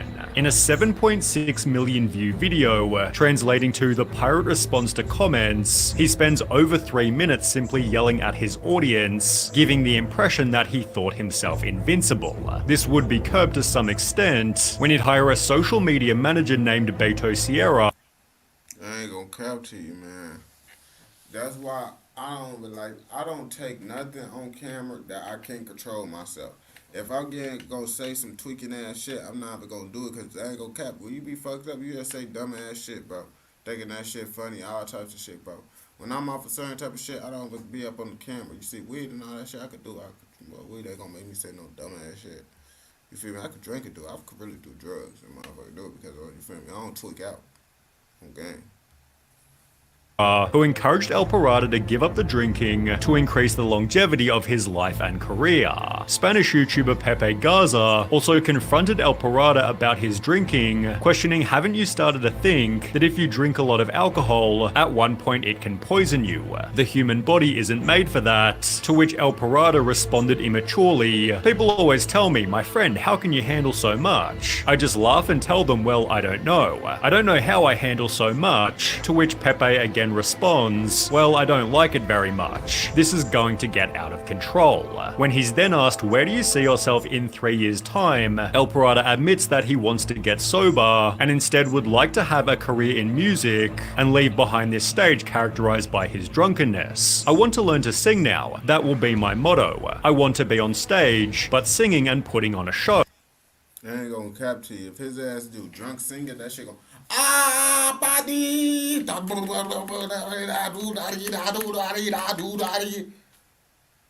even know, bro. You cover that bitch doing that shit, bro? Go about it. Taking steps to make this happen, he'd appear in music videos, which only further added to his image as a drinker, especially with a band member stating, there are a lot of people who criticize him, but the truth is that's why El Pirata got started, but it would also become the way that El Pirata ended. After yet another heavy drinking session, El Pirata was filmed insulting Mexican cartels, specifically with the phrase El Mencho suck my wiener.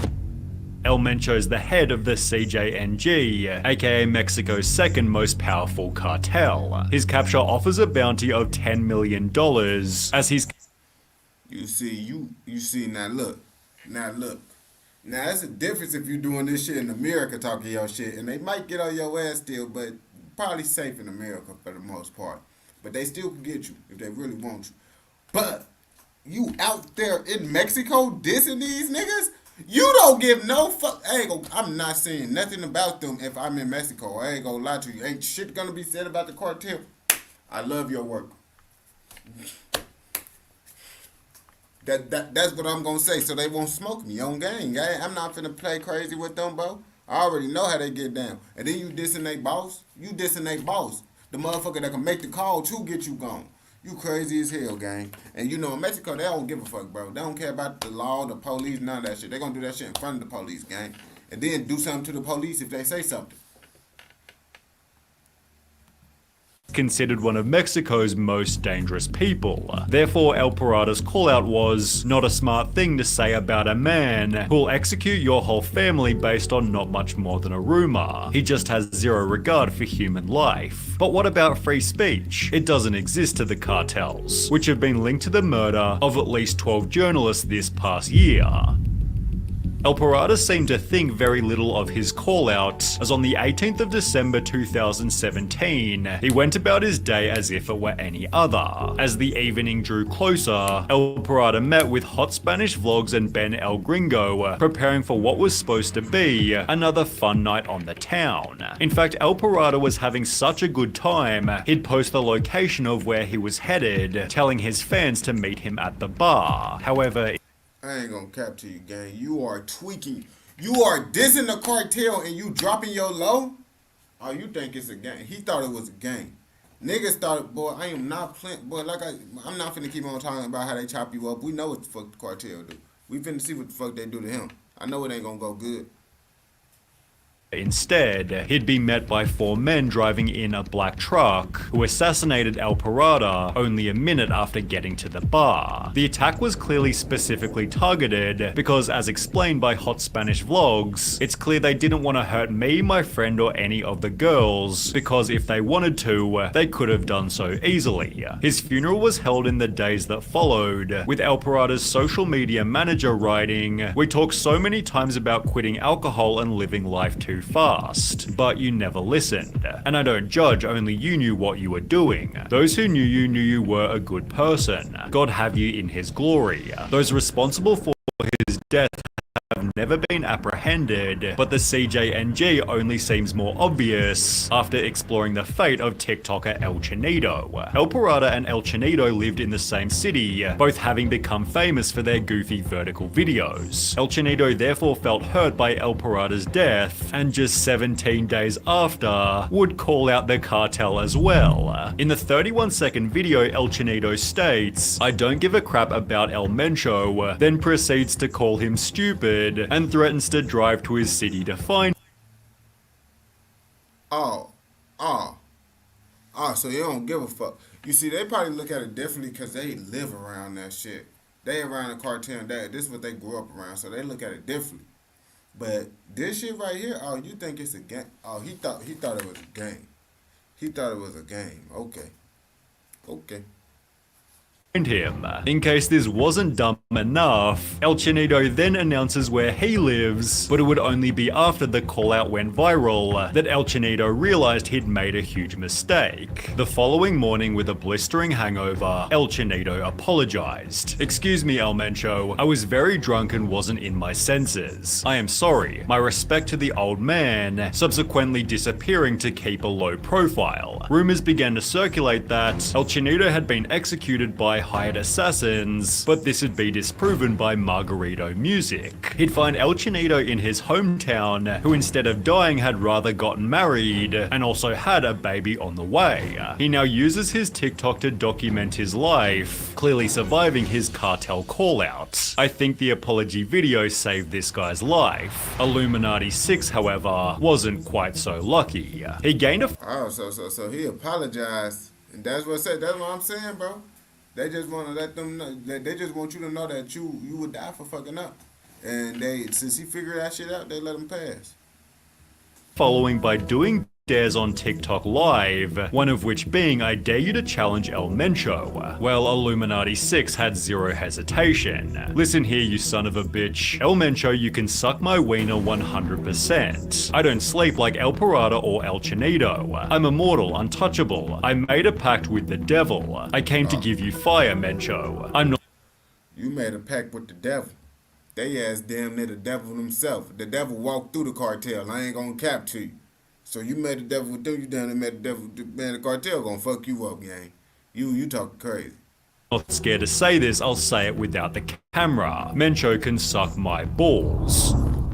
The comments rolled in instantly. This man is already dead, just because they haven't warned him. This little boy has his days numbered. Not even the devil is going to save him. Illuminati 6 quickly realized his mistake and uploaded a second video begging for forgiveness. I'm sorry for what I said. I was not well. I was wrong. That day I woke up stupid. I didn't look at the consequences. I did that for followers. I apologize. We all make mistakes. Mencho, don't kill me. I have a family just like you, but this only added more exposure to his original cartel call-out. People began to joke, play the video of how they kill him. It would be great to see, but I don't think anybody expected that this would actually happen.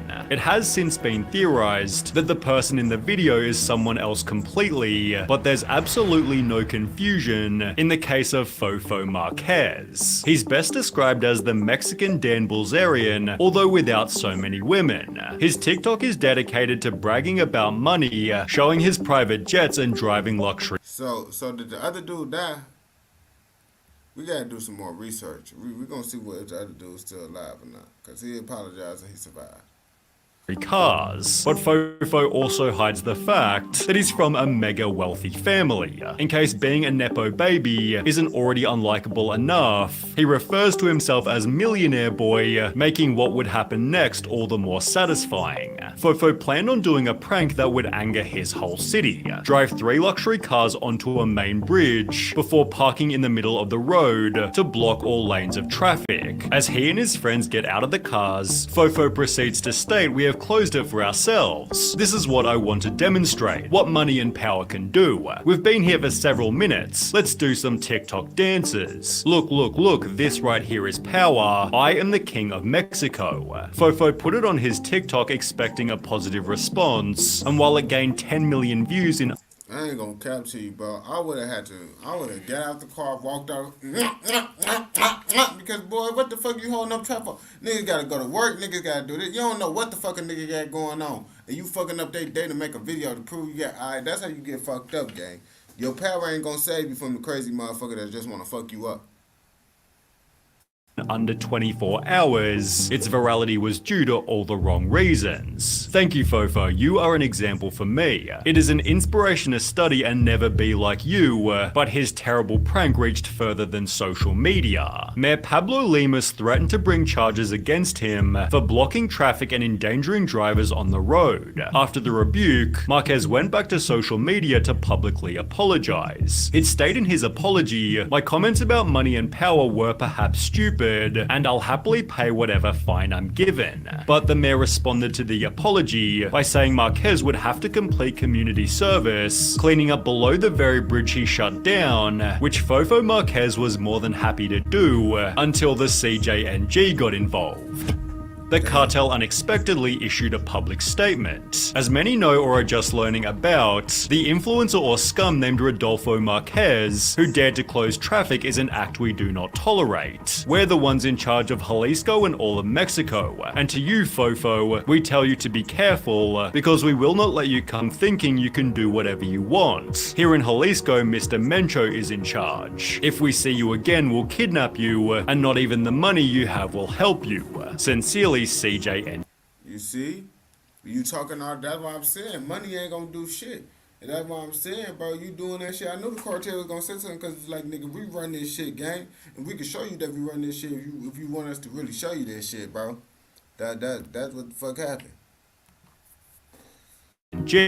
6 days later, YouTuber Dominguero met up with Fofo, who was hiding out in his parents' mansion and being protected by 30 security guards. Throughout the interview, Fofo states, "Rich people are the most intelligent people, only making him even more hated. Rich people are the smartest people," said by a kid who inherited more than half of what he has. Despite Fofo's extreme arrogance, the CJNG never wound up hurting him. However, just 6 months ago, he brutally beat a woman during a traffic conflict in the parking lot of a shopping center. As a result, he's currently in prison, but that's still a better outcome than what happened to Pamela Montenegro. She played a character on YouTube named Nana.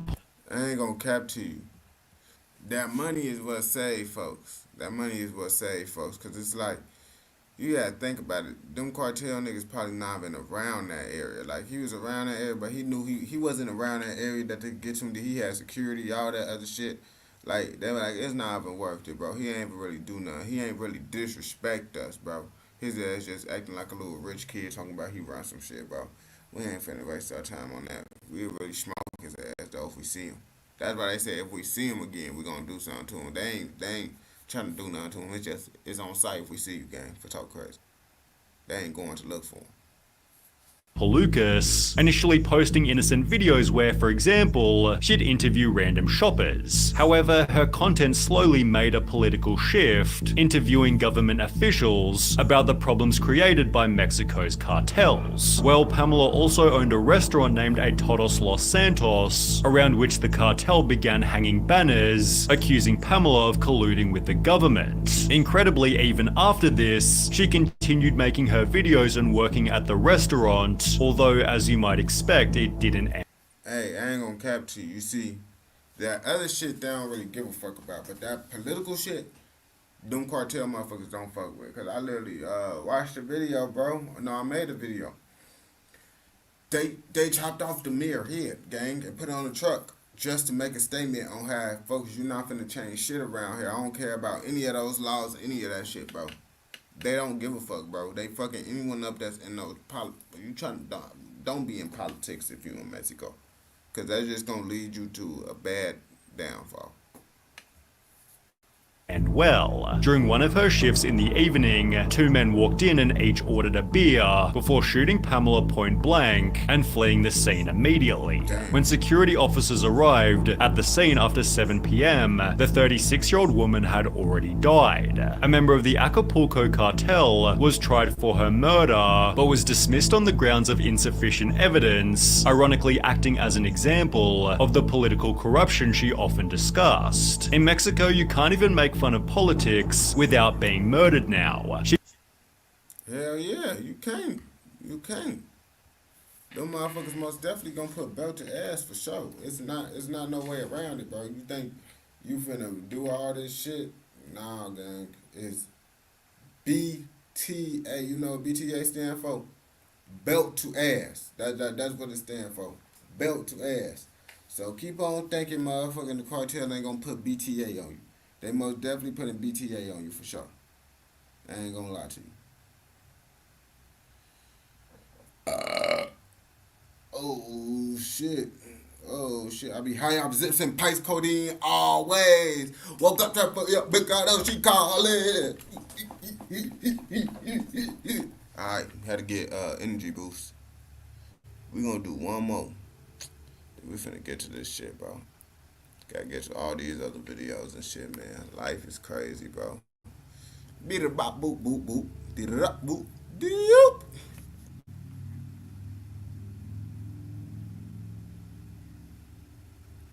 That's 11 minutes. If you ain't no factor, bro. Skate bop boop boop boop boop.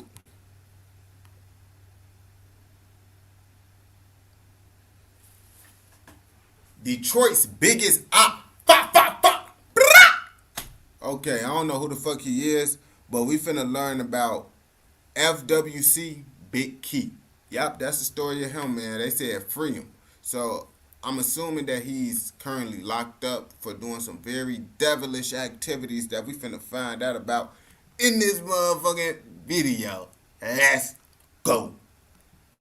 If you ain't no factor, bro, we ain't beefing with you for real. Like, you will waste our time. We got too much beef to be trying to. It make it like this. It basically make it like a be okay with a dissing us. If we come back and diss and really talk that gangster shit and that real shit, don't like to hear that. I haven't seen a lot of rap videos where somebody was like firing a gun out the window at the op block at the neighbor's street signs. That did strike me. I was like, oh, I've seen a lot of rap. I don't know if I've really seen that move. With the fraud, that's why I like the fraud though. Cause with the fraud, that shit be white collar, so they don't really be wanting nothing but they money back. Really? Feel me? Then they'll drop you to a misdemeanor. Hell yeah. Y'all diss my pops, y'all diss my grandma. This shit. You see, I don't understand why folks really be talking about all the shit they be doing for real, bro. Like, if you doing some real major shit, you shouldn't be doing that shit and talking about it. Like, I ain't gonna cap to you. Because that's, when they do lock you up for the shit, and they see you talking about that shit, it make it even worse, man, because we locked you up for the shit that you talking about, gang. So you making you BTA. That's what they do. Is on the flow for life, bro. Hey yo, squad, what's the drill? Back with another video, man. There's the rap scene, and then there's the Detroit rap scene. And few rappers personify the culture more than FWC Big Key.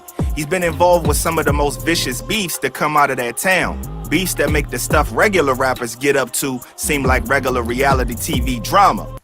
Folks built like T Grizzly. I ain't gonna bap to you. He built like T Grizzly. And you know T Grizzly be doing some reckless ass shit too. So I think these type of builds in Detroit is the dangerous builds on gang. If you see a motherfucker built like T Grizzly, that's the dangerous build in Detroit. Everything from beef in the streets to beef on wax, and bruh has survived it all. So just who is FWC Big Key? How did he get into so much beef? And how has he lived this long to even tell his story? We gonna find out. So without further ado, let's skip the play and get down to business. Born Keon Fales in 1999, Big Key was known for keeping his nose clean. You wouldn't know it by looking at him right now, but he was really a good kid once upon a time. Bro, I had both of my parents. My mama ain't work. My pops took care of my mama, us, all that. So I ain't really grew up knowing all how that shit was for real like that. Like, I had everything I wanted, I ain't gonna lie. Right. However, this meant that while the other kids his age were out slinging and scamming, the young FWC only had older boys to hang out with. In the rough neighborhoods of the West Side, that's about as good as it gets. Rap was a big part of his childhood, with legends like Blade Icewood filling his ears with the realness and showing him that Detroit rap is in a league. I hope he just didn't decide to just hop in the streets just for fun and shit. He better have a reason to hop in the streets. Because that should be some goofy ass shit. Like, your parents work to make sure you live a good life and you decide to, like, go to the streets, bro. I wish I could go to parents and be like, Mom, can you help me out with this? Can you help me out with that? No.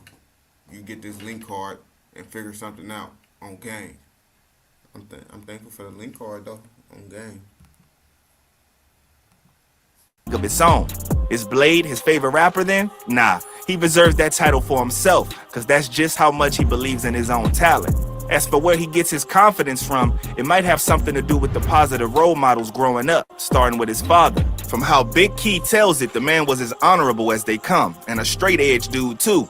He made his living by running his own tire shop, and he was able to take care of his family with nothing but clean money. I grew up on the West Side from Linwood and Montgomery. See, my pops, everybody from the West Side know my pops, bro. Like, he just passed away from shit, but he had a tire shop on Quincy and Grand River. Everybody, if you from the West Side, 48204, 48205, 48206, all them zip codes, you know who my pops is. You feel me? Everybody know my pops. He was so respectable that everybody on the West Side knew who he was, and the same goes for FWC's big brother. Of course, his big bro didn't have that squeaky clean reputation that his dad had earned. FWC's gone on the record to say how fearsome his brother could be, and that's exactly why the eventual rapper wanted to be like him. Like my big brother is a bad nigga. Niggas know my big brother, so. Really? Yeah, he about to get out too. He just did 7. Did 7? Yeah, he about to get out June 12th.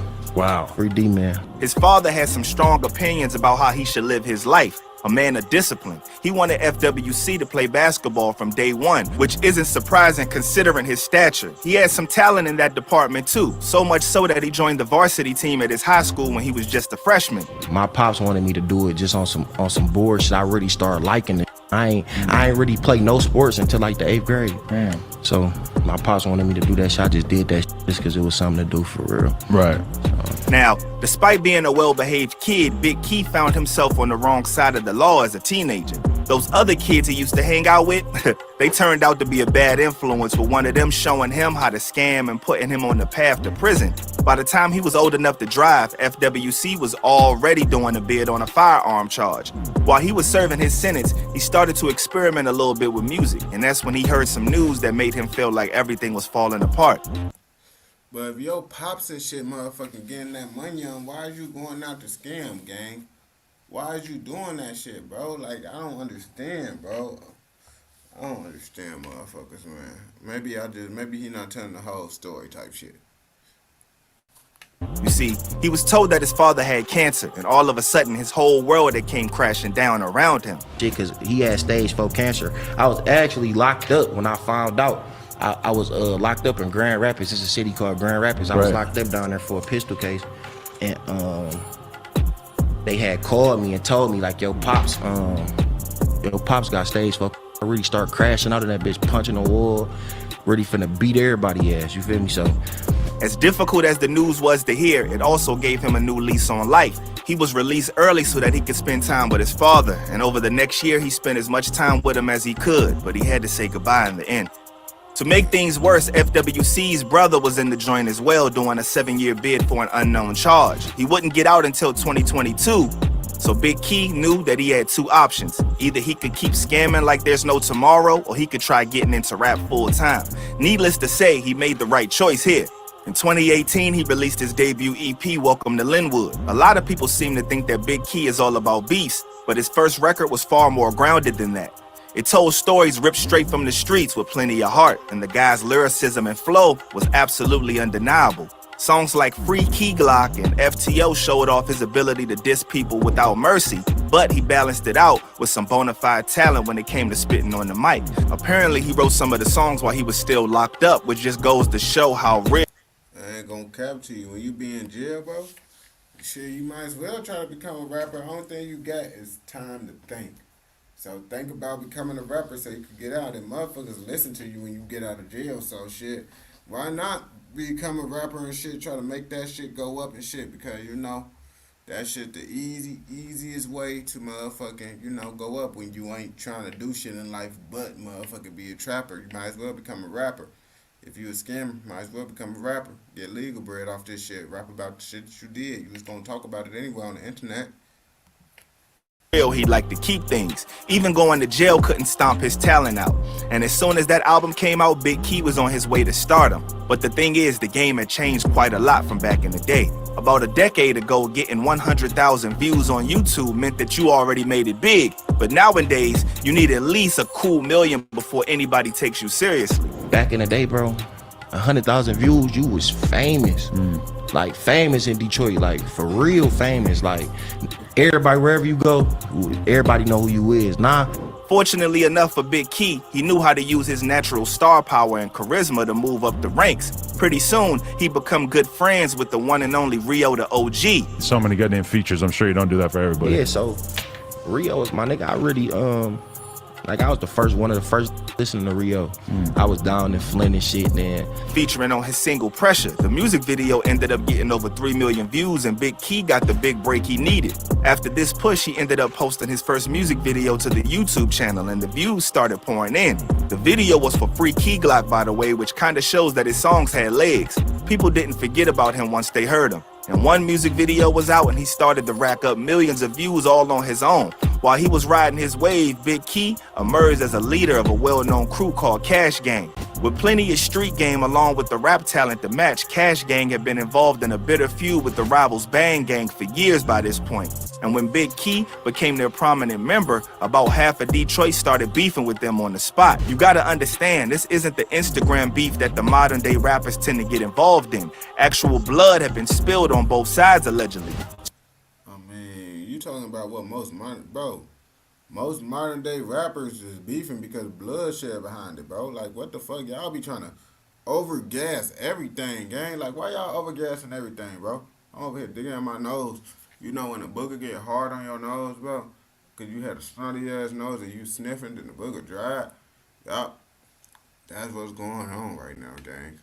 Yo, what's the word, Brody?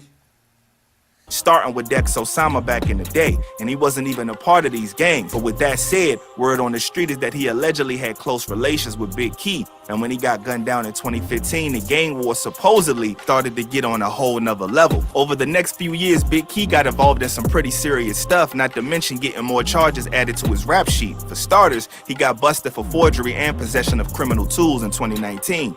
He didn't do any time for the charges though, cause the guy lawyered up and managed to get off with just 4 years probation. As if that wasn't enough. That's why you gotta get a good lawyer, gang. Cause if you don't get a good lawyer, you fucking up your life. Now some motherfuckers don't got the money for a good lawyer. Your ass don't need to be in the streets, gang. Like, of course, when you first hop in, you ain't gonna have no money to motherfucker pay for a lawyer. But if you in the streets for years and shit and you don't got no lawyer money, your ass is a goofy. I ain't gonna lie to you, man. Cause I got locked up for a legal pipe, gang. A legal pipe, bro. And they was trying to take it. They was trying to hit me with a felony. They was trying to do all types of bullshit. And if I would have had a public defender, guess what, gang? I would have been a felon. Cause that's what I got locked up as. If you look up my arrest, I got locked up for a felony. But I got a lawyer and shit, and that shit to a misdemeanor because the pipe was legally in my name. But if I didn't get no motherfucking lawyer, and I paid $3 for the lawyer, I would have been cooked, gang. Yeah. And that's for a regular pipe charge. Now, if you trying to pay bread for some real big shit, even more money, I'm paying $3 for a pipe charge. He managed to get himself arrested yet again that same year, this time for felony fraud charge. I'm not sure who he hired as an attorney, but the guy clearly knows his stuff because he made sure that Big Key got nothing but a slap on the wrist for the second time in a row. While all of this was happening, Bang Gang was suffering some major casualties practically every other week. It was almost like there was a hit out on their people, and the way Big Key reacted to each loss on Instagram made it seem like he was behind it all. Now, many would say that he's completely innocent. But you have to admit, bragging about bodies on Instagram Live isn't the smartest move. It's the sort of thing that can give the cops some serious... Yeah, and I never really understood the fact, like, gang, if you did it, kudos to you. But why the fuck is you talking about it on the internet if you really did it? And if you won't do it, why is you acting like you did that shit? Like, either way, it looked bad and goofy, bro. Because it's like, gang, you really out here doing this shit. Why you talking about it, bro? Because now your ass gonna go to jail, gang. You gonna make it easier for them to lock your ass up, bro. Because you literally admitting to the shit that they trying to motherfucking lock you up for. Come on now. So let's stop being stupid. Like, this what's wrong with our community. Can we stop being stupid, please? Can we please stop being stupid now? And get this money, bro. Instead of bragging about dumb shit on the internet. Brag about how much money you make, gang. And they do that shit too, a lot. But leave out all the other shit about the street shit. Ammunition if they wanted to come after you. And if the feds get involved, you can kiss your freedom goodbye. One of Bang Gang's central members, Jizzle P, ended up getting gunned down during this beef. No one knows about who shot him or why, but the fact that all of it happened in front of his mother really proves that things were as serious as it gets. The shooting was so vicious that his moms couldn't even tell who the perpetrators were because the fury of gunfire sent out tons of sparks that blocked their faces from view. Now that's wild. On top of that, another... They ain't gonna capture you, gang, but you gotta respect them for not doing nothing to the mama, bro. Like, that's the most respectable thing, gang. Because they could have blew down his mama, too, if his mama was right there. But they didn't, bro.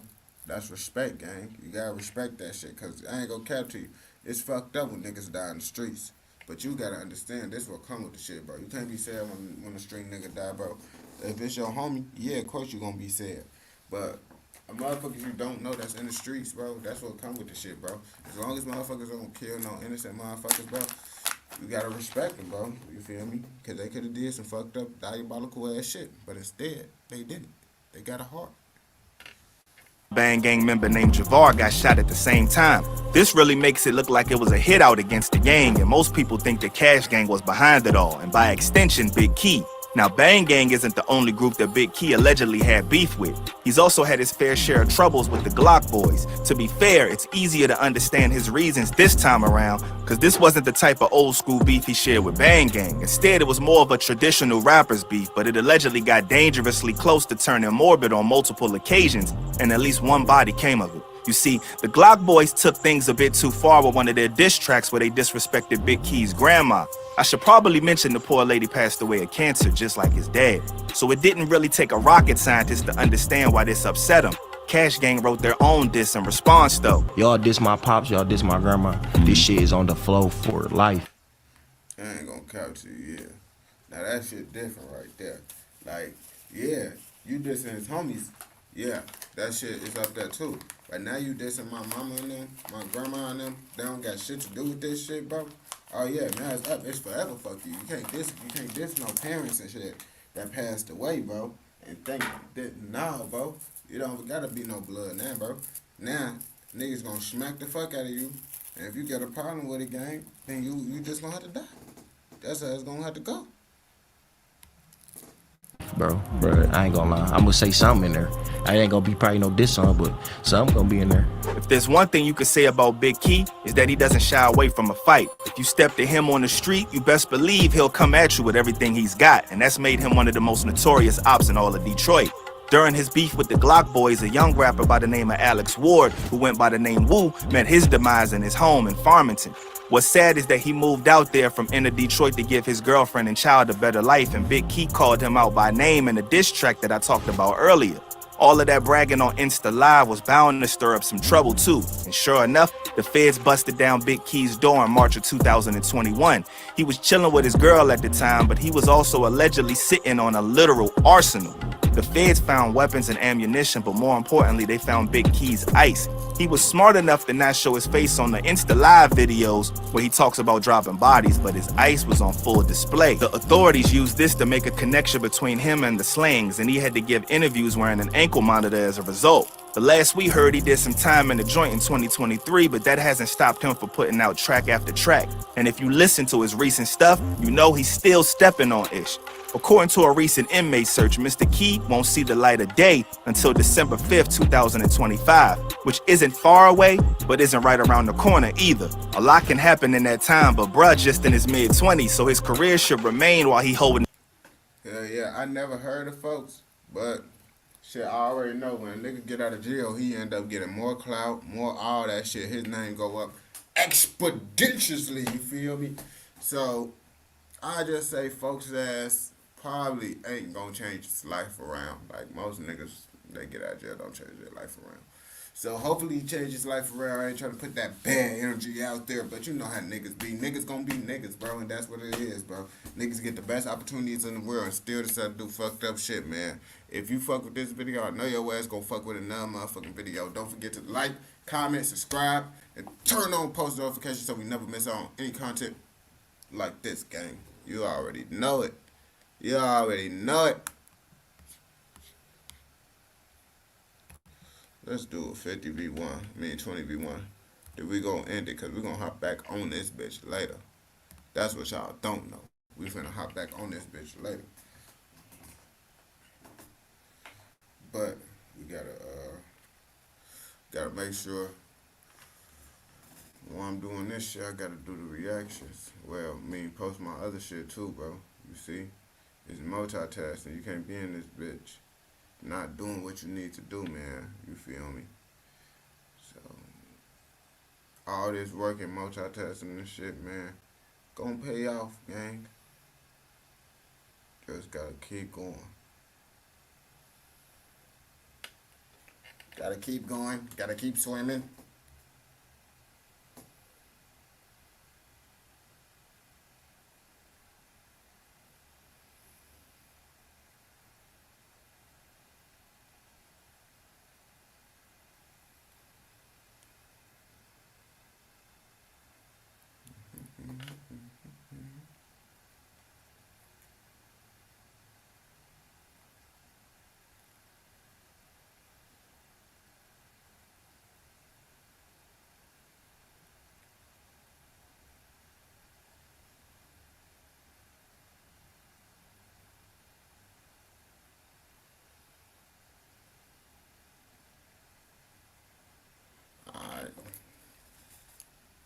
I have to get them clips, you feel me?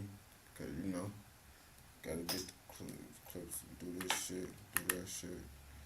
That shit at 40 minutes. Eeeeee, that's all I like to see.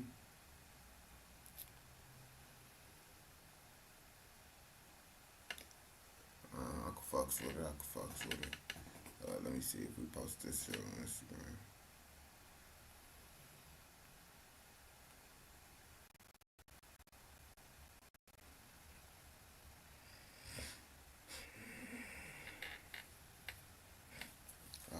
Now since we got that,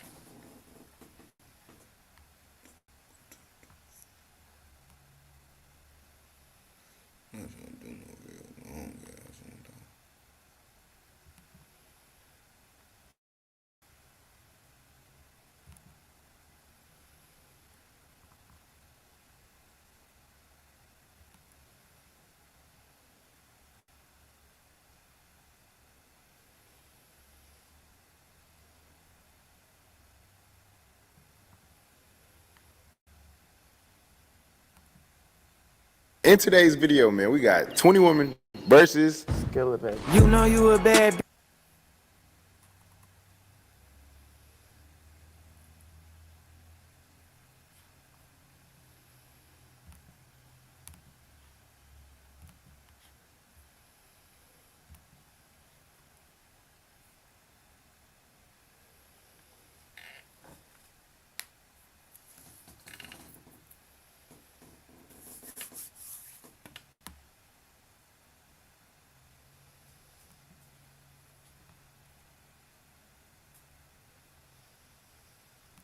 In today's video, man, we got 20 women versus Skilla, baby. You know you a bad bitch. Classy nails, French tip. These bitches can't sit with you. White toes for the hoe. Tight shit. How you feeling? Alright, y'all already seen the fuck. I just let him introduce himself so y'all can know what the fuck we finna react to. 20 women versus Skilla, baby. Yeah, that's what the fuck we finna react to. I just said the same shit that he basically just said. But now y'all know it, you feel me? Make sure y'all know that I ain't lying and shit, cause motherfuckers be thinking I'm lying. But I ain't lying. Let's see if they got some bad bitches though. You think they gonna have some bad bitches? I don't know if they gonna have some bad bitches. Hopefully they got some bad bitches. Cause you know, really I do these videos to act like I'm bringing the hoes, you feel me? On game, but let's get back into it.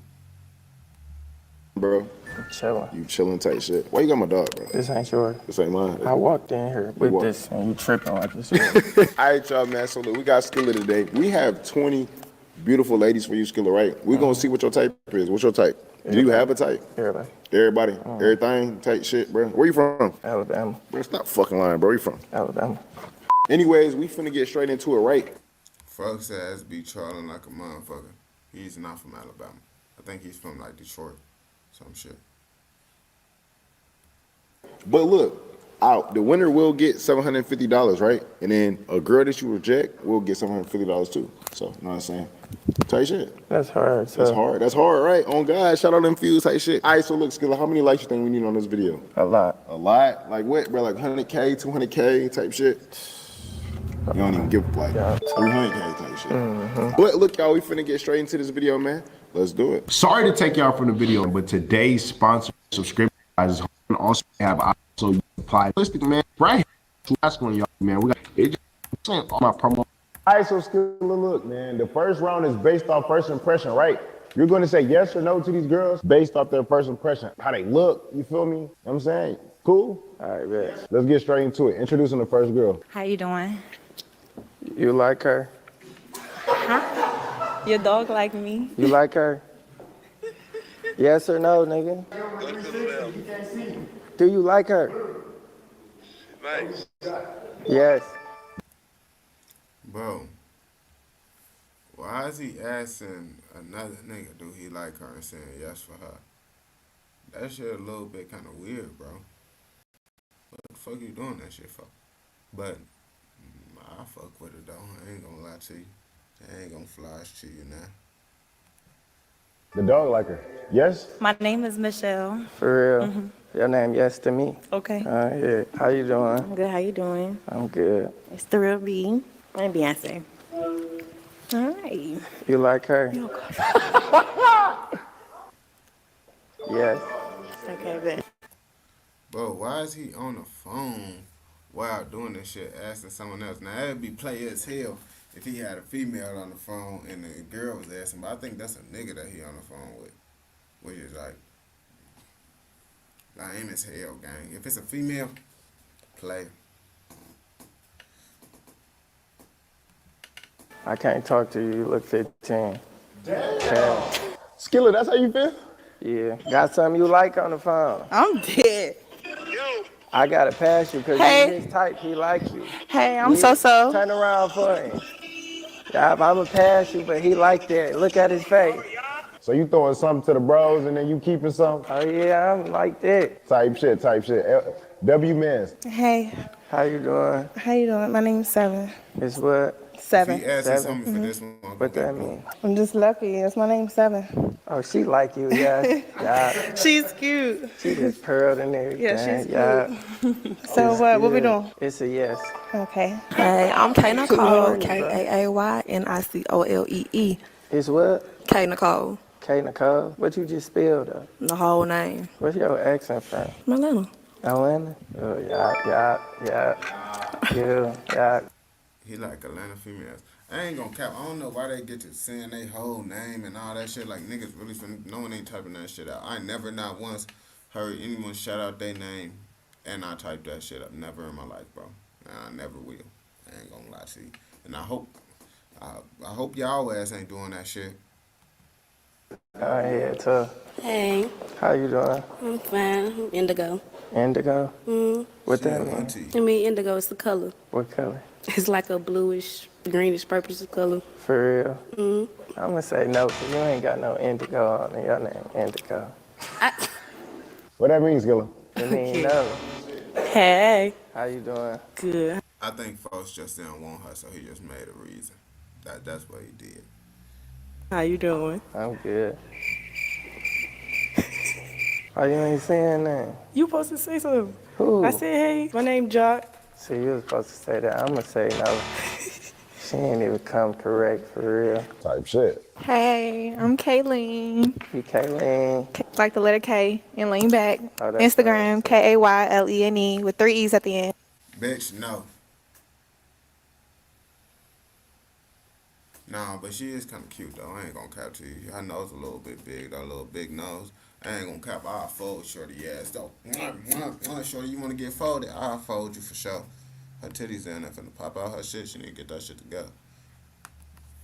And underscore. Where you from? I'm from Jersey, but I grew up over here in Atlanta. How long you been in Atlanta? Long enough. Long enough. Yeah, I'm not really a fan of Jersey. Why? It's just a little too dirty for me. I'm gonna say no, because I love New York. I love What Jersey. that got to do with New York? I love Jersey. New York. I love My New family York. from New York. For real? Yeah. I feel like Jersey and New York the same thing. I'm Definitely saying not. no. Hey. How you doing? Nah, I feel Jersey and New York the same thing. I literally made a video saying New Jersey is literally a knockout version of New York. And then New Jersey motherfuckers got mad. But shit, am I wrong? Am I wrong for saying New Jersey is a knockout version of New York? I don't think I'm wrong for that. I think I'm just spinning facts, you feel me? But who knows? Maybe I don't know what the fuck I'm talking about. I'm good. I'm Ashley. Ashley? Mm-hmm. Where you from? Atlanta. Where you from? I'll fold her too. What part? West side. My family from the east side. You lying? I'm not. Oh, yeah, if I'm gonna say yes, her family from the east side. Hola, ¿cómo estás? Bien, you too? I'm good. I'll fold her too. She an auntie. He got lots of aunties in this one for sure. But you know, Skilla ass low key kind of old. Folks ass damn near uncle for sure. I'm gonna say yes. She ain't gotta say nothing. She just said something. She know I like Spanish shit. How you doing? Fine. How are you? I'm good. Yes or no? I'm gonna say no, because you tried to cut into me like that. Okay. Hey, How you doing? I'm Leilani. You Leilani? Yeah. Yeah, too. Okay. So what you? I like Leilani. I could tell she got a lot of makeup on, but I could tell she low key pretty cute without the makeup. I like her voice though. We gonna keep her. You like to do? I like to chill. I'm gonna say yes, she like it. How you doing? How you doing? Good. My name is Kayla Lachey. Yes. Brown skin for the win. Hi. How you doing? My name is Mia Mori. Mia Mori? Yes. My dog like you. I ain't gonna lie, Dallas liking all of them. Where you from? I'm from Jersey. Yes. Okay. Hey, I'm Angel. Hey, Angel. Hey, dog. How are you doing? I'm good. Where you from? I'm from LA. But LA. I was raised out here, so I'm really from Atlanta. Been here You since from I was LA born. or Atlanta? I'm gonna say it. I could tell she a freak. I know she getting nasty, gang. I'm finna.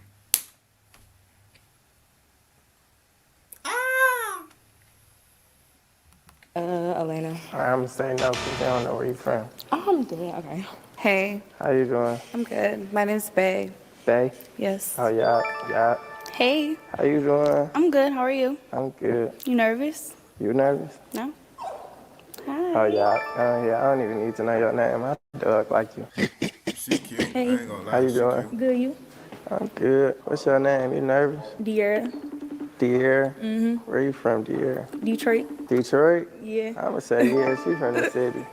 I can't tell nobody from. Hey, come back here, Dear. I got another one for you, too. Y'all do a 360 for my bed. Let me see. You gotta do the turnaround. Bro, why is he so happy, bro? To show, like, gang, bro. I don't know. That this shit is a little bit just kind of goofy to me, gang. I just feel like, bro, as a man, bro, why is you steady calling another dude to show out some female something? Well, I got something for you, gang. When the female's obviously here for you. You fucking up the video, gang, doing this shit, and it make it look bad on your part, bro. That shit don't look good on your end, gang. You steady doing this shit, bro. I ain't gonna cap it. It's a little bit kind of corny and the suspect. Oh, yeah. He said, yeah, go ahead, too. How you doing? How you doing? I'm good. I'm Tori. That's cool, too. How was your day? Good. You look nice. Auntie gotta Thank go. you. I'm gonna say no, though. Okay. How you doing? I'm good. I'm Holly. How are you? I'm good. Good. It's a cute dog you got. For real? Yeah. Thank you. How old is she if she like you? Let's see. I don't like all that makeup. I still fold it though. She looks scared. You about to drop her. I'm gonna say no. Yeah, cause you trying to drop my door. What's up? What up? You remember me? From where? We was just on set. I don't like it when they face be so shiny like that with the makeup, bro. I don't pass her. Together. Tell them people what you tried to do. I look different with my clothes on. Tell them people what you tried to What do. did I try to do? You tried to leave with me and you ain't know me. First of all, I told him I'm gonna ride with him to this set because I was coming here. That's only right. We was No. just on set together. No, Why not? because you tried to leave with me and I ain't know you. You was on me and I ain't know you, right? So you ain't asked me for a picture. No, I'm saying I'm gonna like say no. Because she lying on camera. I'm lying. I don't let people lie to me in I'm front of my talking door. about when I was dancing and you came up behind me, you wasn't on me. That was before the picture. I was doing my thing in the video. And I was too. Like, that's why you came. Hi, Skilla. How you doing? I'm good. How are you? I'm good. All right. So you're from Detroit? Yeah. All right. I'm from Cleveland. So what you think about that? I think that's cool. But I'm gonna say no because you ain't got on your toes, ain't it? Hello. How you doing?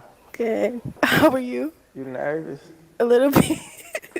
Let me call my mans again. You Bro, why is you calling this nigga, bro?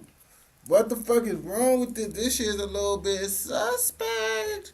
Stay calling. That B-dub though, that's that B-dub right there. I'm instantly, bro. I'm past it though, but I still nail it though. But I'm a passer on game. His type. God, I'm not your type. He gonna love me. Do a 360. What you got for me, bro? God, he gonna love me. Oh no, bro, that's a little bit. Oh no, Skilla. Oh no, gang. You a little bit questionable with this one, gang. I ain't gonna lie to you. Oh, yeah? Yup, I'm most definitely. Yes, Oh, sir. y'all, it's the brains for me. Oh, yeah, I'm gonna let you stay. All right. He like you. All right, Skilla, so that was the first round, you feel me? How'd you feel? It was cool.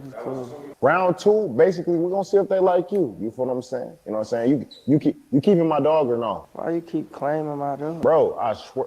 Okay, all right. I ain't even finna argue today. All right, Skilla, you think girls gonna pass you? You think they gonna say no? I don't know. It's 50-50. You don't know. Bro, I think they gonna So say that's yes, not bro. his You got a dog? dog with you, bro. My dog, if you got my dog with you, bro, they gonna say yes. Hey. How you doing? Good. I like you. So. For real? Yeah. Oh, yeah. She cute. How much? I mean, I gotta get to know him, She but cute. from what I see, She cute. from what I hear, I I'll like you. I fold like her. your accent. Thank you. I'll fold shorty, man. Man, give me her information. She getting a Birkin bag when I get that Birkin bag money.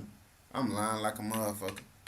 I'm from Philly. Oh, yeah, that's her, too. Yeah. Are you one of them John? Yeah, we say John for everything. Oh, yeah. So we good? You good? You said yes. You said yes. So you good. Okay.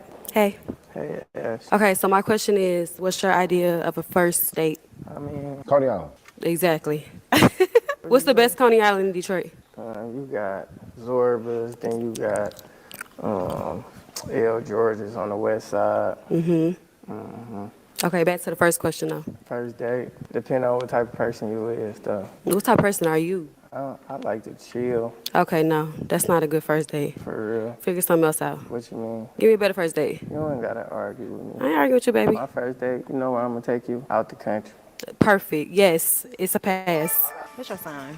I'm a Bro, this nigga just be saying, you see, I could tell folks ass be playing that role. He be saying the shit because he know the women gonna like that shit. That's why he be doing that music shit. But I could tell folks ass don't want y'all to be on that type of time for real, bro. Folks ass really be a dickhead to him. Yo, what's the word? How you doing? Libra. Libra? When your birthday? October 2nd. Just passed. Are you a Libra? Yeah. Me too. That's dope. For real.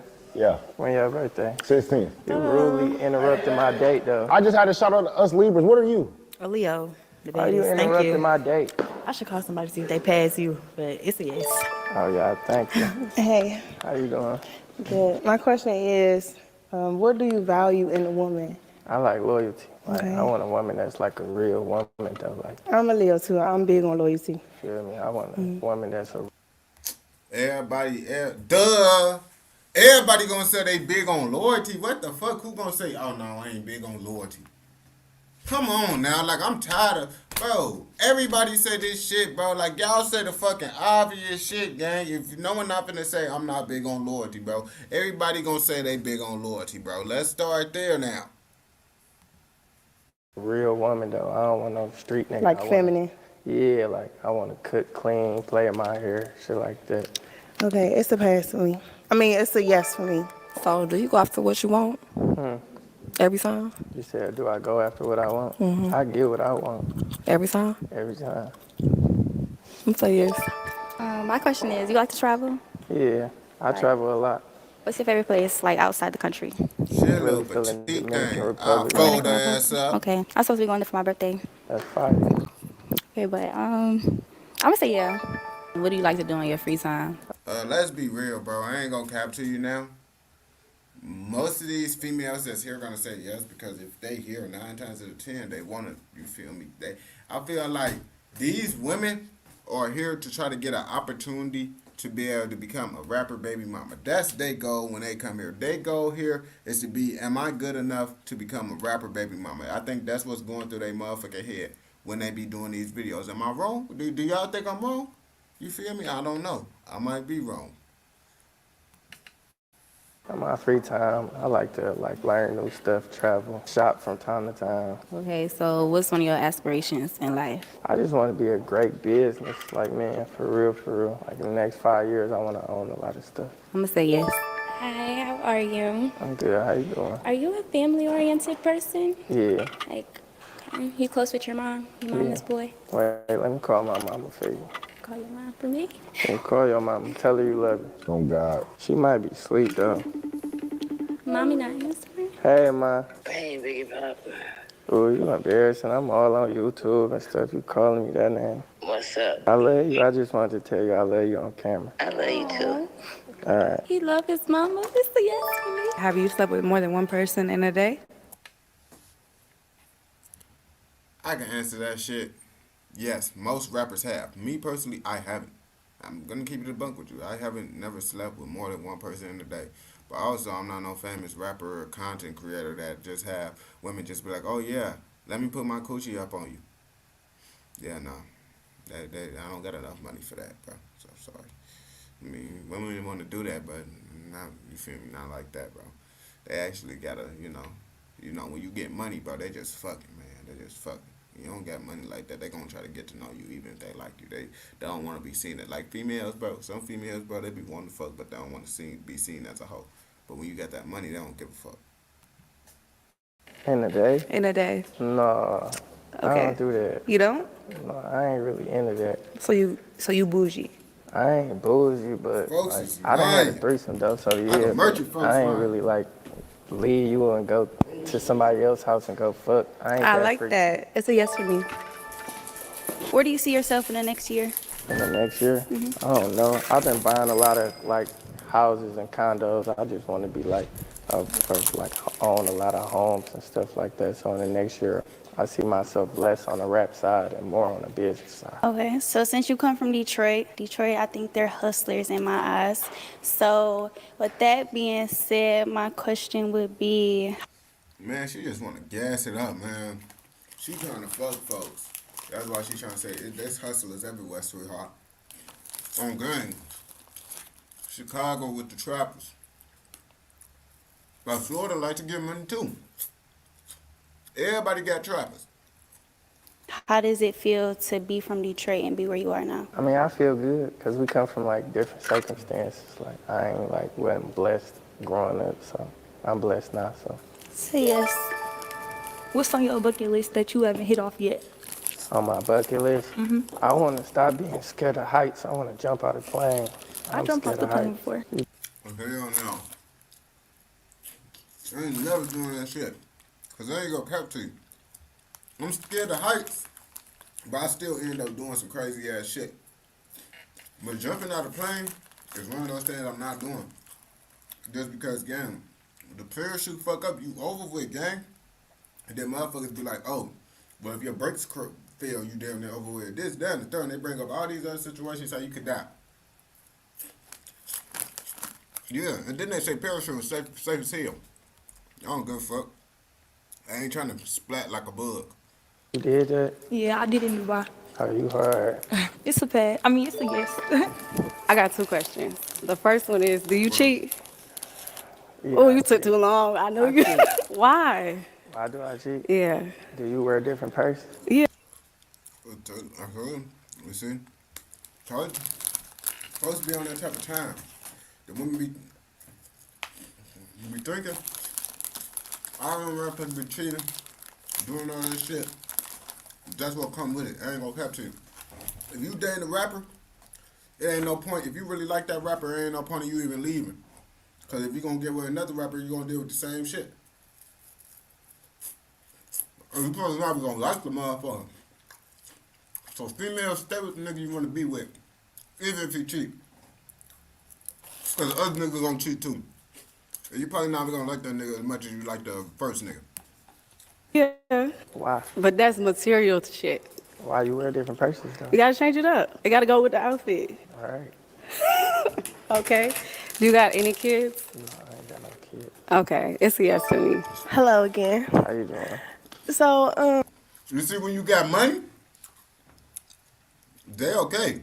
He just outright said he cheat. They don't care. I'm still gonna be with him on game. That's what you just said. Just because he got that money on. So when you get that money on, you can do shit like that. I ain't gonna cap to you. The females don't let you do the shit you want to do because your ass don't got money on.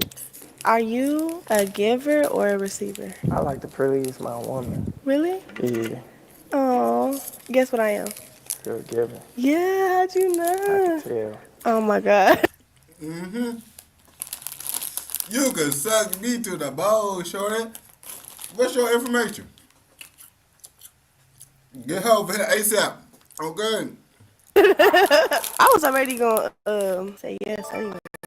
That's a yes. Yeah. All right, Skilla, so that was the end of round 2, man. We finna get into round 3. Turn your airdrop on, man. I'm finna airdrop you these questions, man, because look, in round 3, you're gonna ask each lady a question, you know what I'm saying? What's your favorite sex position? Oh, wait. Missionary. Why? Cause I want to see you. Can you cook? Yeah. What's your favorite thing you cook? Caribbean or Spanish. For real? I'm from New Mexico. Name something that's specific, shorty. We need to know the specifics. On game. I can say I cook breakfast and I only put waffles in the toaster. On game. I like Spanish food. So that's like beans and rice and shit? No, that's like tacos and chilaquiles. My bad, bro. Kind of crazy. I was about to ask you something. You feel me? What's the longest you gave a nigga head? No comment. I'ma say no. Okay, cool. We trying to hear that, right? When was your last relationship? 6 months ago. Why y'all break up? He tried to somebody. I'ma say pass. I'ma say pass. You left that nigga because he tried to blow a nigga down? Who the hell he was trying to shoot? Somebody else I was talking to. Oh, hell no.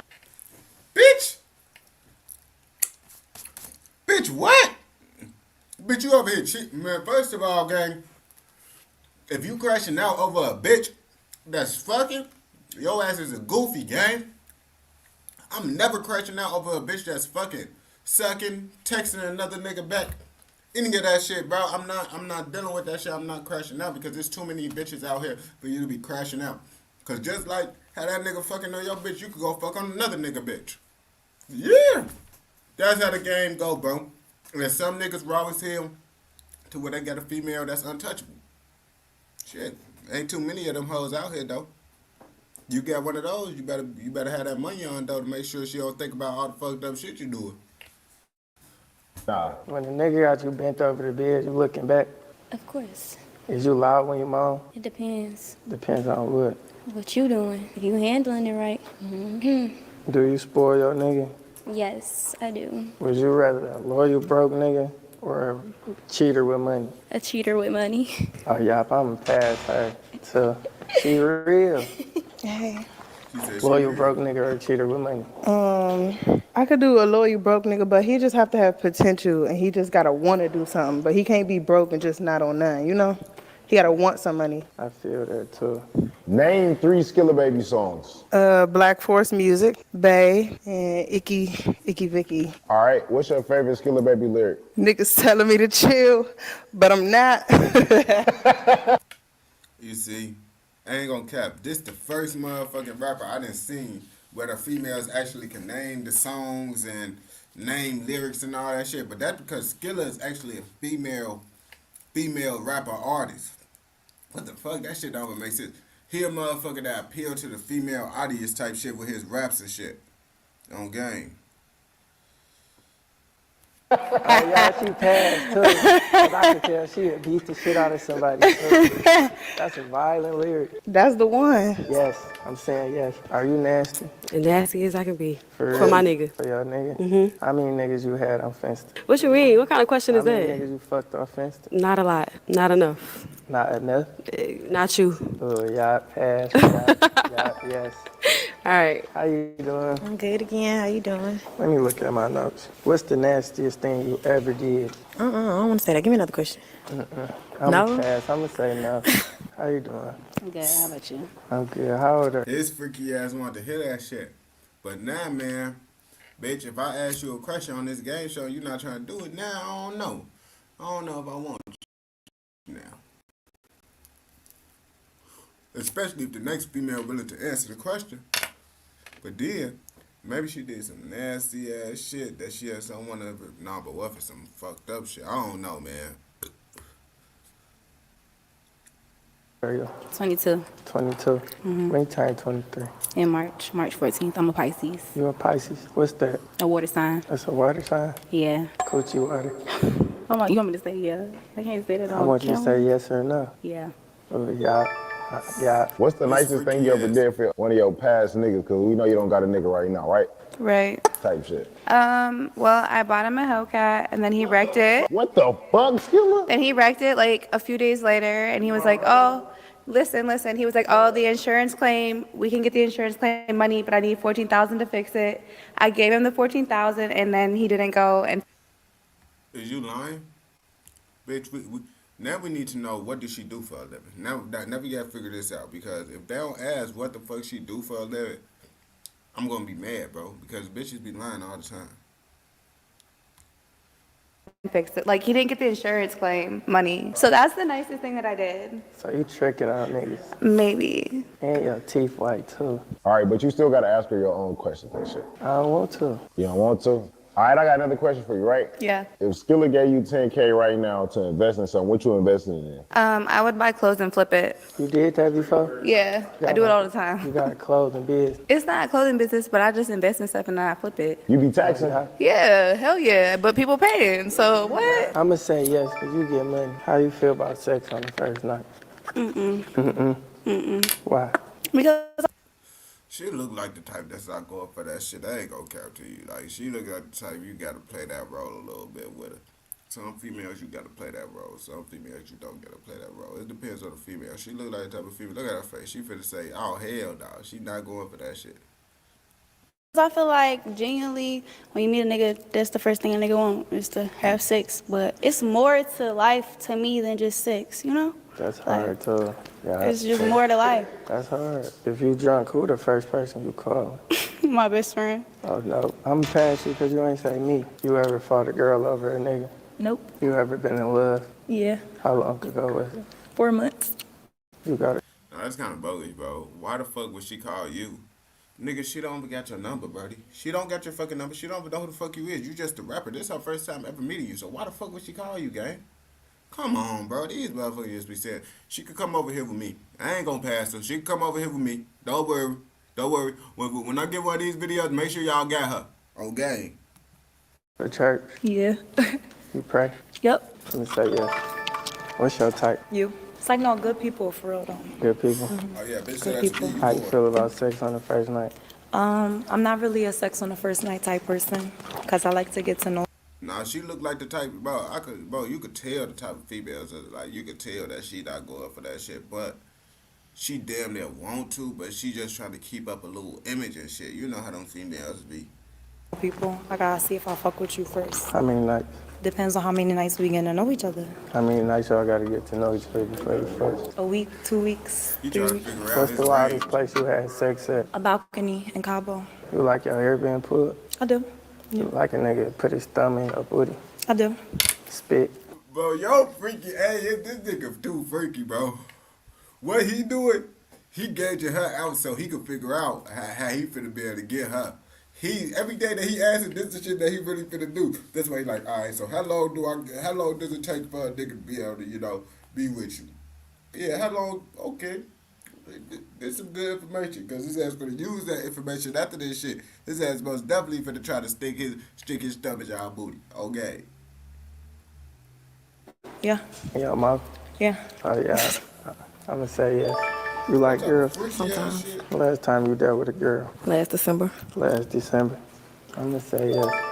What's the freakiest thing you ever done? I do whatever for like to like a guy. Whoever, whatever, whenever. I'm super duper freaky. Like I really do whatever, except like I don't even want to say it on camera for real. You can say it. Go ahead. No, like no. Okay, the freakiest thing I did is probably like eat a nigga ass and like suck his toes. And I was gonna say, bitch, don't say you ate a nigga ass.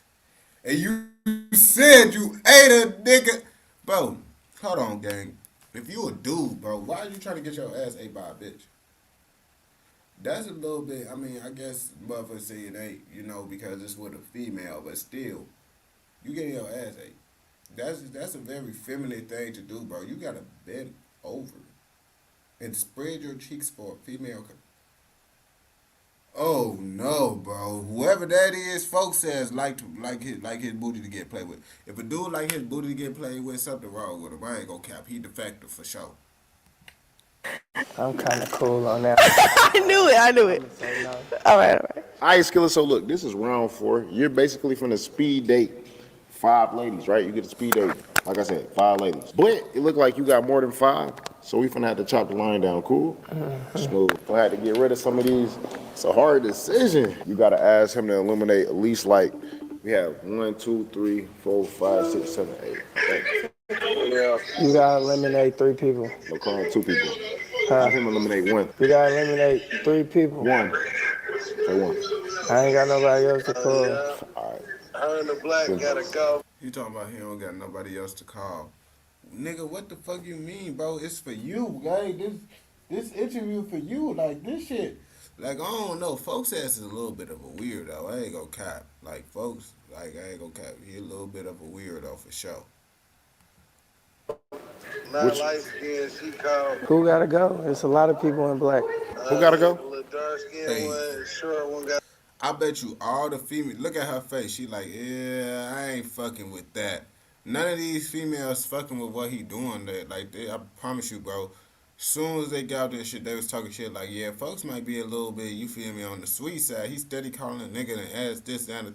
I'm telling you, bro, that's how it is, bro, because it do look a little bit weird. You steady calling a dude when this shit about you and the females and you asking what a guy think, like he your boyfriend or some shit, gang. Like that shit a little bit weird, gang.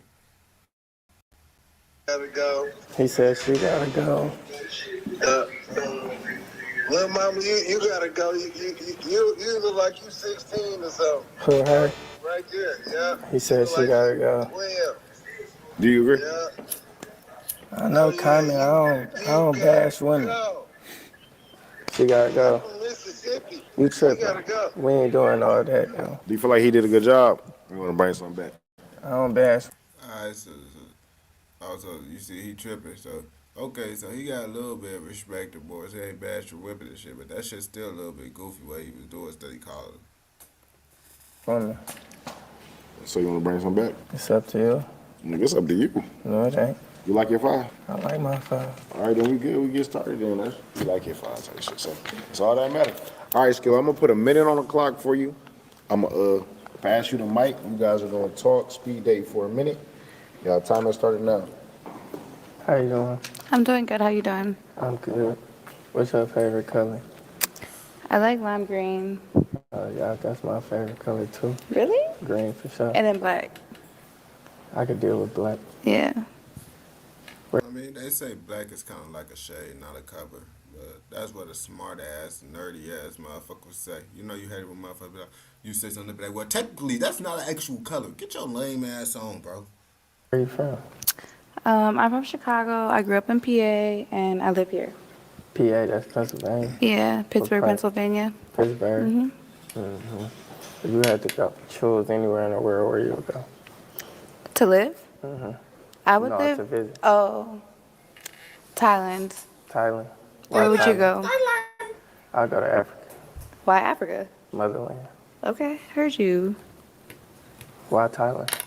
Because that shit is far as hell. I ain't even gonna care to you, but I know I'm never gonna make it there, and it's beautiful there though. For real? Yeah, it's beautiful. What type of people is that? What you mean? What type of people is this? Different culture than Asian, here. black, what? Yeah, Asian. It's not black. How? That was a minute. That didn't seem like no minute. That didn't seem like no minute. No. All right, so your time starting now. That was a minute, sweetheart. Hey. you doing? I'm good. How about you? I'm good. How was your day today? Oh, It was good. Thank you for asking. you're welcome. What's your type? I don't really have a type. I just like what I like. What you like? What I like. If I She see it like and I like me. it, I like it. She like, bro, listen, bro. She like me. She just ain't trying to say it on camera, bro. It's cool. You feel me? After that video, I just let her be like, all right, yeah, you go ahead and do the video, man. You know who you gonna come back to. I just be saying shit. I ain't gonna lie to you. I feel that too. Yeah. What you like to eat? I like fried chicken, I eat ass. What size? macaroni, candy, and some Okay. things. Okay. What you like to eat? I like seafood. What type of seafood? I say crab legs, some crawfish. You a seafood boil type of girl? Yeah. I ain't gonna cap to you, man. If you want to win your way to most black women heart, man, just get them some seafood, man. Most black women love seafood. You get them some seafood broils and shit, bro, they gonna go crazy over you, gang. They gonna eat you how they eat them crab legs after you get them crab legs, bro. On gang. Nah, but for real, though. Get them some seafood broils, bro. I ain't gonna cap to you. Tell the girl. We gonna eat at the crib. If you got a crib, if you don't got a crib, I don't know how that's gonna work out. Make your crib look nice, bro. Get the seafood, bro. She fucking, bro. She fucking. Now if she don't fucking, you brought the seafood, bro. You just not that guy, gang. I ain't gonna cap to you. I get a bitch of seafood, bro. She fucking. For real? Yeah. Where you say you from? I'm from Florida. Florida, what part? Broward. Broward. That's hard too. Yeah. I like you because you pretty and brown skin. Thank you. I like you too. For real. Yeah. And your teeth white, I like that. Thank you. We speed dating. That shit over with, too. Damn, that's crazy. That's crazy. Hey, How you doing? good. Put your number on my phone. I'm gonna just Now they might get rid of her just because she did that shit. Cause it's like, why you do that? Hey, she tried to be different. She tried to be different. I know what she trying to do. She be like, oh yeah, maybe if I be different and stand out, maybe he'll fuck with me more. Well, I folded, shorty. I would most definitely put that number up here. Hey, shorty. Matter of fact, you give me your number. That's what we gonna do. And I'm gonna text you off my iCloud because you texting motherfuckers off the number and shit. Now they calling you and shit. You feel me? All that shit. You block them. Now they calling you off of unknown numbers and shit. But you see, you text them off the iCloud, they ain't gonna be able to call you on an unidentified number because they only got your iCloud. You feel me? You see, game is game. Get right to it. On camera? We ain't doing that on camera. I like being low key. Okay, that's fine. I like low key, John. I like low key too, but For real. I like you. You cool. You chilling, yeah. I'm always chilling. You a Libra. You always chilling. You live in Atlanta? I just moved here. I live in Marietta. Marietta. Oh yeah. Well, how far is that? Marietta probably like 30 minutes from here. Mm-hmm. Cause we in the city right now. So, When the last time you been out the country? when I went to Cabo, Oh, when that you was was like living on March. Cabo? Yeah, Oh, March, so you, April. That was this year. Yeah, earlier this year. Your nigga Was, yeah. was your nigga. For real. You ain't like him. I did like him.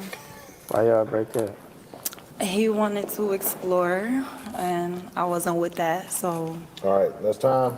I'll pause it for you. Wait, hold up. What did she mean by explore? Like this shit, we need to know, man. What did she mean by explore? By the way, I'll give you like an extra 5 seconds to get what you want. Okay. All right. Ready? Yep. That time started. Okay, hey. So when was your last relationship? A couple months ago. Damn. So y'all still be fucking around? Yeah. I be feeling like we be thinking the same thing. So I think we ain't gotta thinking the say same. it. You feel me? So go ahead. Cause you be on my fence too. Okay, why are you talking about that though? That's supposed to be Because exclusive you just though. said that. That's supposed to be You exclusive. just said that last time we I was in did. line. I did. You talking about see you on fence. And I feel like you kind of exposed me. Don't nobody know it. Somebody sold my fence. It wasn't me. Was it you? Never. Would you do that? Never in life. For real? Trust me. I got too much money to be trying to sell a fence to. Oh, yeah. So Yeah. I like that. Mhm. You got money? I do. I make my own money. How you Do make you? money? I have a job. I'm an actress. Hey, I ain't gonna cap to you, man. I swear to God, bro. Every female can say, "Oh, I make money. Bro, they ass be broke as shit. Every female, I don't be believing that shit, bro. Cause so many females told me they make money. They ass don't have a car, nothing, but they make money. What the fuck? I ain't trying to hear that shit, man. That be that bullshit. That bap. Actress. For real? Mhm. That's hard too. Yep, it is. Tom.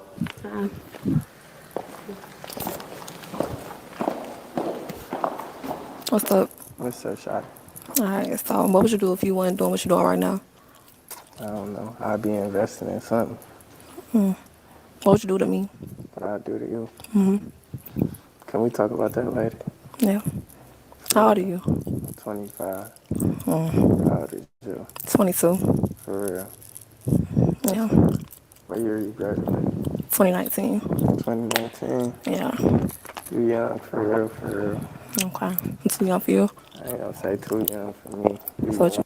Yeah, she graduated in 2019. Yep. She is pretty young on gang. I'm saying that shit as I graduated in 2020. Yeah, I graduated in 2020. If y'all ain't know, bro. I didn't get a real graduation because of COVID and shit. I feel I'm special on gang. Anyone that graduated in 2020, we special, bro. We ain't getting no graduation on none of that shit. We the GOAT. I'm saying. I usually talk about it. It's cool. I ain't gonna know. Huh? Yeah, go ahead. My friend. You like it? Alright, I like it. Thank you. Some new shit. It's nice. Thank you. All right, when your birthday? October 2nd. February 11th. Her birthday 3 days after my mom. For real. We good people. Yeah. Tom, Hey, how you doing? I'm good. Can I ask me a question? Yeah. I'm How listening. tall is he? Like 5'3". For Yeah. Like short? real? Yeah. Why you seem so nervous?